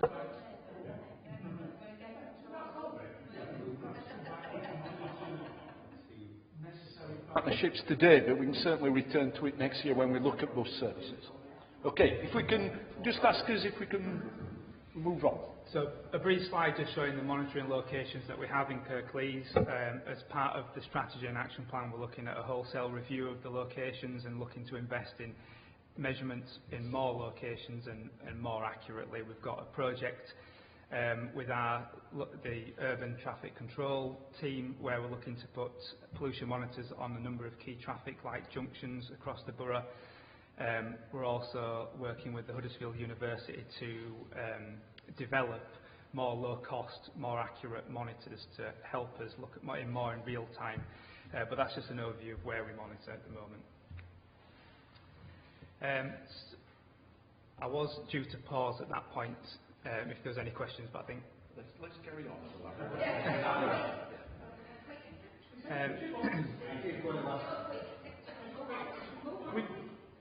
Can we move on and come back to it? Yeah. So this is just a highlight slide of the things that are happening at the moment or plans to happen very soon in terms of reducing air pollution from traffic, which is our major problem. As we know, it's been well talked about, there's £150 million potential investment in new roads. That's easy to say, the delivery is going to be key. We have £500,000 investment in electric vehicle charge points. It's a project we're running at the moment to remove the barriers for people to use low emission electric vehicles. We've put a bid into national government for a wholesale change in traffic signals in some key congested locations, which, if the marketing hype is to believe, these traffic signals would be some of the most advanced in Europe if we manage to secure the funding to do so. and we have some potential funding from other sources at some key locations if the larger project doesn't come off. We're currently investing in electric vehicles and low emission vehicles in our own fleet. We run a project called EcoStars, which you may have heard of before. It's a freight recognition scheme to reduce emissions from heavy goods vehicles and freight. Kirklees was a key contributor to the Clean Bus Technology Fund, a bid that went in from the Combined Authority to improve emissions from the buses within West Yorkshire, and that's a project that's just in its infancy. We're heavily lobbying to have these clean buses come through Kirklees, especially some of our key routes. And we're currently working with our procurement colleagues to have a strategy to ensure that when we're having new procurements, so the vehicles that are delivering things into Kirklees for Kirklees Council own things like the pens and paper clips, that these movements happen in a low emission way. Creating healthy environments, this links back to the previous item on your agenda. It's about spatial planning, urban design, road building and the layouts of these roads and green spaces. And really, and it's a lot of what's been spoke about before, it's not just about the car and the road, it's about creating environments that are low emission from the start, so places that people can easily walk and cycle, that the buildings that we build are energy efficient, that have electric vehicle charging inbuilt in them already. So there's already policies within the local plan to help deliver that, but now these are broad policies and we now need to get into the nitty-gritty of the design through the supplementary planning documents. Okay, so I think we're approaching the end now. So I'm talking about walking and cycling. So for me, from a public health perspective, this is about enabling individuals and communities to walk and cycle more often, whether that's for leisure or travelling actively for sport, etc. I think it's important to say that since we did this presentation, Public Health England has done a massive evidence review around air pollution, and what came out quite strongly around the walking and cycling aspect of improving air quality is that walking and cycling on its own isn't enough. It needs to be accompanied by a range of other interventions, like we've already discussed, in order for that to have an impact on air quality. I'm not saying that walking and cycling isn't important at all. There's obviously loads of other physical and mental health benefits from walking and cycling, and also we can make the assumption that the more people there are walking and cycling, the less cars there are on the road, which is obviously better for the environment. We've got the walking and cycling strategic framework and an action plan which sits underneath that, and a delivery group which is led jointly between public health, communities and transport colleagues. And also sitting within that delivery group are a number of walking and cycling organisations regionally and from within Kirklees as well. We've got the Sustainable Transport to School strategy, which is currently in development. You might be aware of that. So obviously a big part of that is supporting school communities to walk and cycle as much as realistic, as much as is possible. Obviously, this isn't a broad brush, it's about understanding about people's lifestyles and that it's not possible always to walk and cycle to school, but for people who can, it's that kind of just a nudge approach where it's possible. So we want to work with schools and school communities to understand the barriers to active travel to school and what the assets are. So what are some of the things which schools are already doing to support their communities to travel more actively. We have the bikeability training in primary schools. That does evaluate really well in terms of getting children to have the confidence and the skills to cycle, but what we're not seeing is that coming through to any increase in our cycling rates. And that's not just in Kirklees, that's everywhere. You'll know about the Playable Spaces strategy. So again, that's more broadly thinking about how we enable our communities to get out more, to use the green spaces more. Again, the positive impact that will have on the environment. we've been doing a lot of work around how we're supporting our own workforce to travel more actively, whether it's to work or in between work meetings. So we're now a bike-friendly business, which we've got some grants to improve facilities for staff to get change in, and hopefully get some better pool bikes for staff to use. And we are a walk-friendly business as well. And this is kind of relating to the other stuff we were talking about previously. We've got a health impact assessment for new developments. So any new developments over a certain size in Kirklees and in certain areas, you will have to do a health impact assessment. So that's really broad. That's thinking about how the developers can maximise health opportunities for the communities who are living in those areas, not just in those developments but in the surrounding areas as well. How the developments make sure that walking and cycling is as easy as possible within those developments, that the car isn't king. Thinking about electric vehicle charging points, etc. So there's a range of stuff which we're trying to do to improve walking and cycling in Kirklees. Obviously, we know that there's more that we could be doing, which leads us on to this. But were there any questions about that?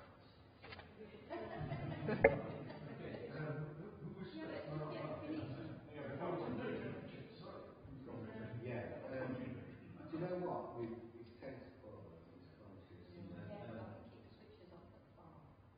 Does it? Hang on, it's 10 to... Yeah, okay, so I would, it's an observation, I think it would be really great, and I think it's been said, if we could actually, as a scrutiny panel, actually go into this in a lot more depth, and possibly invite some other, outside agencies like the kind of cycling groups Martin was talking about, and etc., and maybe consult school leaders and stuff like that around the kind of issues you're raising here. Anyway, I could say many things, but I won't.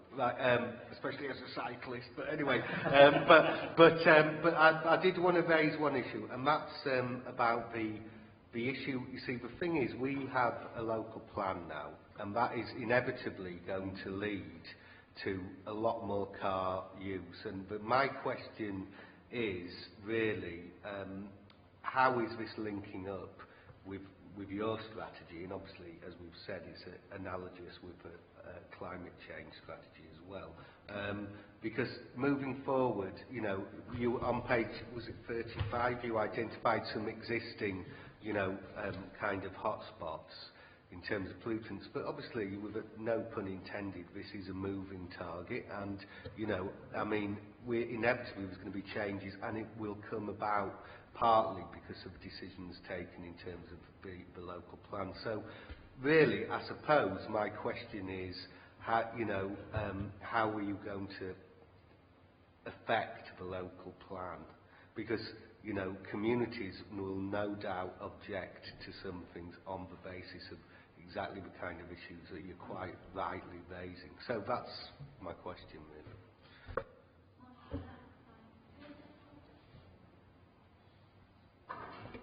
Right. Richard, in relation to local plan, the report clearly outlines in 3.2, working with internal and external partners, the range of services that would be under consideration when we are talking about local plan, outline plans and detailed plans, and working and councillors at the heart of the engagement that goes with building new communities, and residents helping us to design the types of communities we anticipate, especially on our land, in relation to local plan. But there is a comprehensive list on page 23, which goes over to page 24, which links to your question across the council, both internally and externally. Thank you. Right. Thank you, Councillor Bader. Would you like to respond to that? Yeah, so comments around the local plan. Yes, I think it's accepted that the delivery of the local plan and a lot more housing units and business units will create more traffic. That's as night follows day. There is a policy within the local plan on air quality, which allows us to assess the air quality impact of any development, whether that's small, medium or large, and the amount of assessment that's required is scaled depending on the size of the development.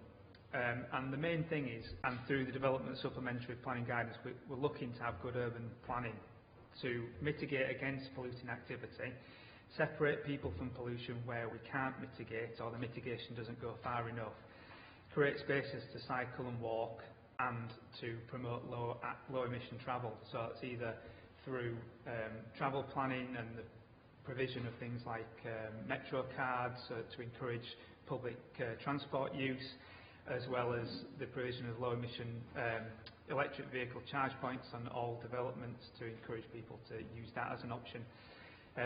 But yeah, it's going to be a lot of hard work between, it's easy to say that we've got a local plan, it's easy to say that we've got an air quality strategy, but the devil's in the detail always. And it'll be officers working hard on every planning proposal to make sure that mitigation's included in it. Martin? Thanks, Chair. Quickly then. Electric vehicles, not just cars. We should be looking at electric bikes now. They're a big part of changing things. Can we have an addendum to the minutes of how Kirklees' electric vehicle fleet compares with our neighbours, because I understand that we're not doing as well. Procurement was mentioned, and that's a key issue that we should be fixing into any procurement, how it impacts on carbon footprint. Small example, this council buys bottled water from the Harrogate Water Company. We're up at Kirklees and you've got Shepley Springs. Why on earth are we? We haven't got bottled water in Murfield yet. That slide, obviously something that I'm sure we're all interested in, but having worked in that field, a couple of things that the framework and action plan, just quick straw poll, how many members have been involved or consulted about producing the cycle and walking action plan? The officer mentioned the low take-up of bikeability. Unless things have changed, this council, along with its partners and neighbours, only delivers to bikeability level 2. In order to get people going out onto major roads and things, you go to level 3. This was something I raised at Cabinet some while ago when they were talking about taking away bus passes and giving people push bikes, and I said, yeah, and Masood said he was going to look at that. So I hope that will come back. Picking up on Richard's point, I would like to suggest that we don't wait for the new municipal year, that officers facilitate a workshop for user groups and interested parties to look at cycling and walking action plans. As you say, invite. If you have it in an evening, then hopefully we'll get some uptake. But yeah, it's something that doesn't need leaving till next year. Well, work could begin, which could then feed into our review later. But there are things happening, possibly it just needs pulling together a little. Yeah, just a couple of things. You talked about you're going to put some extra electric charging points in. I just wondered where they were going to be, because I always have this thing about people. Kirklees, we have a lot of terrace housing, and if you've got an electric car, it's very difficult to charge it. So I'd like to know where they are. That's number one. Number two, you're talking about council staff travelling in and encouraging them to use the push bikes. Are we putting showers in for staff to be able to go in and get changed? And then the third thing, seeing as I'm retiring as a councillor, I thought the councillors could take part in a pilot, I wouldn't have said this full thing, that we take away their parking permits and give them metro cards, and also encourage them to come in by bike. Thank you. Can we, could we have a response from the officers in the time remaining? Yeah. And then you're happy. So the electric vehicle charge points, I can't really go into the individual detail of every single one. There's going to be around 20 across the borough. They've been picked fairly strategically, so that if you look at a map, that there's a good spread, so that everyone doesn't have, if you have an electric vehicle wherever you live, you don't have to drive very far to get to one of the charge points. But the pilot, or the project that we've got ongoing at the moment, is about rapid charge points, the type that you just plug in and charge within about 30 minutes, almost akin to a petrol station. The next point of that plan, in terms of providing electric vehicle charging, is how we crack the nut of people who do live in terraced houses. and that's work that's ongoing at the moment. But they're using streetlights. yeah, and it's not an easy one to crack, but it is within officers' view of how we're going to resolve it. Right, showers. Yeah, there are showers. I've looked round them. They're basic, but they are there. But part of what we're hoping to do with the grant that we've got for the bike-friendly business and the walk-friendly stuff is to improve them a little so that it's more enticing to staff to use. The question about the bikeability stuff, I'll have to take, because it's not in my own responsibility. I'll take your point. I'll have to take that back because I don't think I can. No, I believe you. I'm just saying your point. Let's return to that next year when we really look at it in detail. Yeah. We definitely know it is level 2. Martin, when he asked that question, I was in at Cabinet, and I think it is to do with the funding, because level 3 costs money, and it's actually, I think what Councillor Ahmed had said is he would look into whether we can draw down any fundings. But that's why people aren't taking it up, because they're not being trained to go out to busy roads. Right. It's a chicken and egg. If we don't find some funding for it, we're not going to get the modal shift. Can I come back to Councillor Bold? Could we have? We're getting a little bit end. Yeah. We're getting a little bit end of term. Yeah. Can we have one person? Well, it feels like 4 o'clock in the school at the moment. Can we have one person at once? Can I just round it off? Councillor Bold, you know as well as we do that we're operating with 40p in a pound now. If there is no funding available, how can we promise our residents that they would get level 3 training to cycle? Right, if I could tell that. Deliver it differently, Chair. Rather than contracting out, bringing your own staff. I did this in Scarborough and we ended up with a surplus from the government grant. Right. Okay, if we can just curtail that, I think it's something we need to return to. I did want to ask a question about forging partnerships and things, which I think is going to be really important in terms of that moving this forward. But I would like to give Harpreet the opportunity to ask a question before we finish. You've been waiting very patiently. You have been the well-behaved person on the panel. She's going to get to start.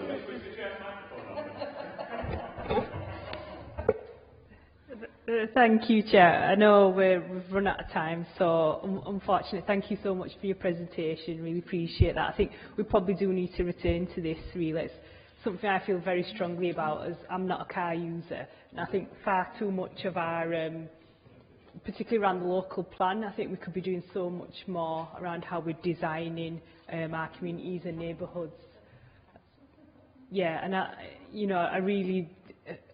I'd like to see, I think, yourselves play a much bigger role in terms of how we're designing our communities, how we're thinking about bus and walking as part of that. I take your point that that's not the only thing, and I think the things around the traffic light implementation, it's not sexy, but anything we can do to make sure the flow of traffic is moving is really good. The only other point I wanted to make, I know in Greater Manchester they've got Chris Boardman working on designing walking and cycling routes across the city region, and what he's been able to do is go and speak to residents and communities about how do we develop that scheme, what should it look like, and they're developing it at city region level. And I think that given the way we work, where we live, commuting and all that, that'd be it comes down to money and all that, but if that's something that we could potentially look at, because I know you've got a bit of a network, but there's perhaps some work to do on that. I'll leave it at that, but I do hope we can come back to this, Chair. Agree with around kind of working together with planning colleagues. We do already, I think, between public health and planning colleagues, we do have a really good relationship with them, where we're able to have conversations and hopefully influence planning decisions which are being made.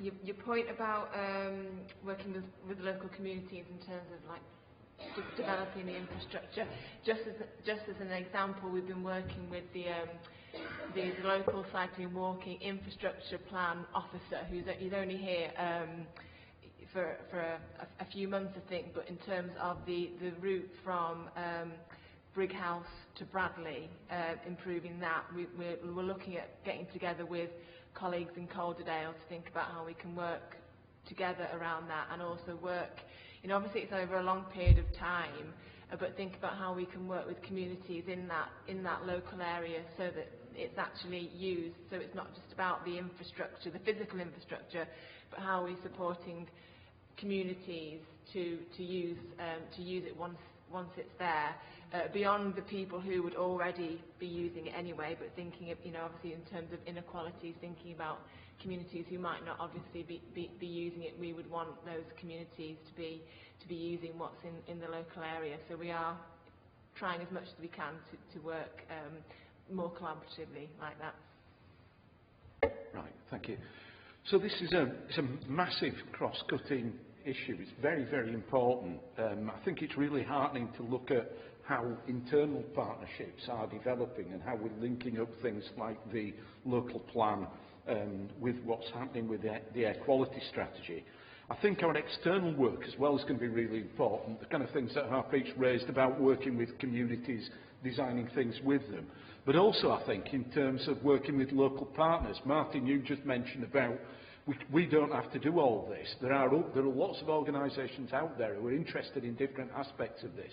We should be looking at opportunities to work with them. And I think as well, the regional element of this is becoming increasingly important, and I think to tackle a lot of these things we need to work regionally and nationally. So for example, the air quality area problem area in my ward on the motorway, it's nothing to do really with the people who live in the ward really. It's the traffic that's flowing through on the A62, so we need to address those kind of issues. Yeah, so there are a few things that we're going to return to from that. Thanks very much for coming along today and making the presentation and answering our questions. Yeah, thanks a lot. Thank you, but I really do hope you come back actually, because you've raised so many important issues and you've hardly scratched the surface.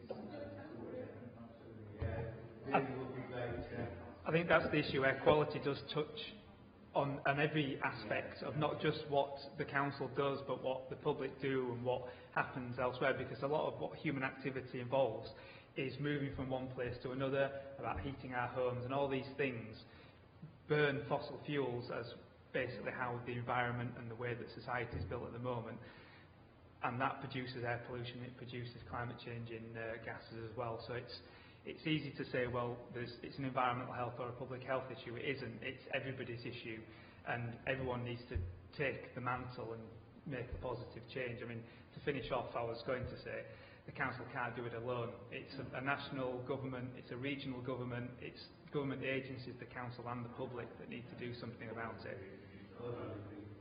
And we've talked about developing external partnerships as well, haven't we? Because we've been doing a lot of work internally within the council, but how we're working with our anchor institutions. So we've done some stuff with the trust, but I think there's more that we could be doing with you know, the university and some of the big employers.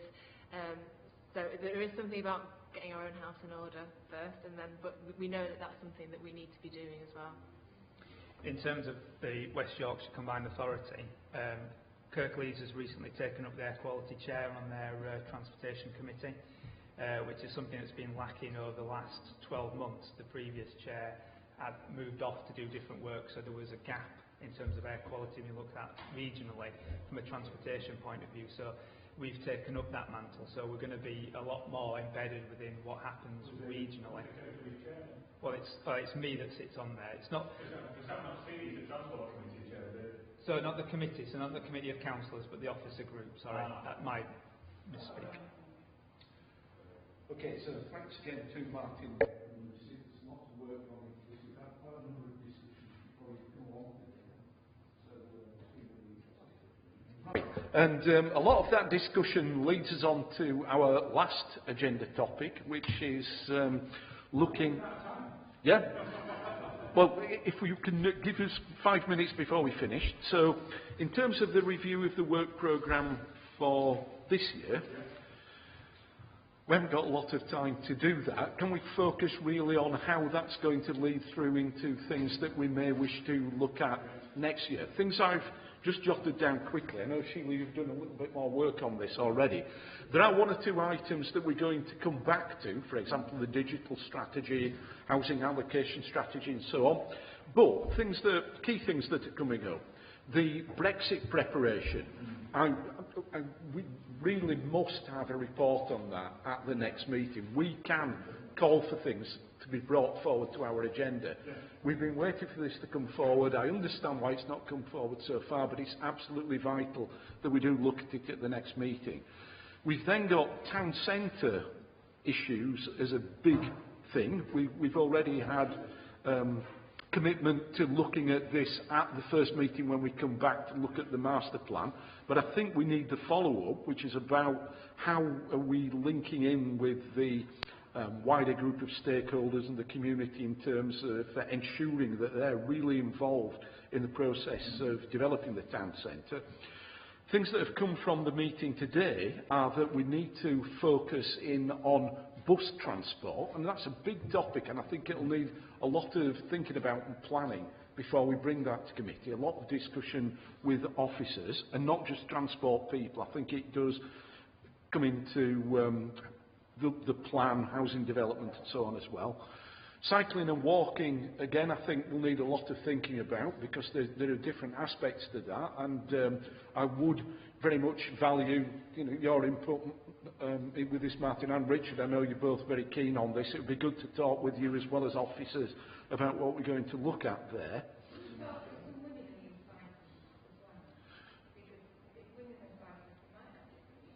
Yeah, we've got people like Councillor Griffiths, who is a very keen cyclist. If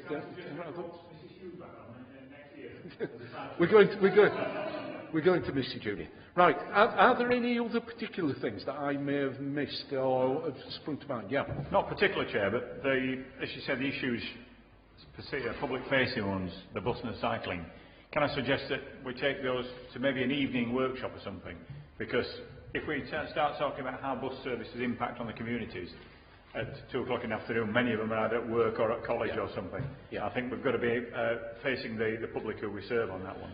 I think that's a really good point, and it's something we've kind of toyed with this year, not really done. That scrutiny like this shouldn't just be an internal discussion amongst councillors. We should do a little bit more. I suppose we did with the Green Places strategy. We brought in the people from one of the groups, but it would be good to do more of that. Yeah, definitely. It's a very good point. I mean, my understanding is anyway, the town centre, that's going to be, we are going to be getting different groups. But it would be good. The air quality issue, I know that there have been a number of different groups, both from within Kirklees and beyond, really, who've expressed a really strong interest in becoming involved in this and working with us. And we need to pick up on that, I think, really. Yeah, anything? Yeah, Harpreet. Yeah. Okay, sorry, I wasn't sure if I needed to use the microphone. Sorry about that. Only other thing I wanted to mention was just the waste strategy, because obviously so many consultation ongoing. We've got government consultation as well, so things are likely to change. I don't want to start putting loads of stuff on you. It's just something to think about. And I think Carl might have mentioned this at our first meeting, especially my first meeting when we had this, was about littering, and you'd mentioned that it was a specific issue. Some of the litter levels in Kirklees were quite high compared to perhaps comparative authorities. And I think you said at the time it might have been quite useful for us to look at it a little bit more in depth. I don't know if that's still... Yeah, I think there was a discussion around the sort of recycling, but also enviro-crime, what we could look at. So I know fly tipping, actually, we do quite well, believe it or not. We get a lot of complaints about it, but when you compare to other places, we actually make a decent fist of that. And the waste stuff, yeah, you're right. I mean, the government on the 18th of December issued the waste strategy. But the devil's in the detail with that. But we're effectively, will be very shortly starting the service redesign. So it's probably, I think it's on the forward agenda anyway here to come back and have a proper scrutiny session on what that would look like going forward before we have any sort of public consultation on that. Yeah, because these meetings are often the tip of the iceberg. Discussions are going on. So before we start again with the next cycle of meetings, I will keep talking to people about what's happening, but also I will be talking to Carl and colleagues, talking to officers about what are the priorities, what is the best way to put together these meetings so that we can achieve the most positive outcomes, because we've got to be outcome driven. We've got to look at what kind of discussions we can have to try and lead to better policy making and better implementation of strategies. So thanks again to everybody for your participation through the year. I've enjoyed it. It's been a little knockabout at times, especially this afternoon, but I hope we've had some good discussion. Thank you.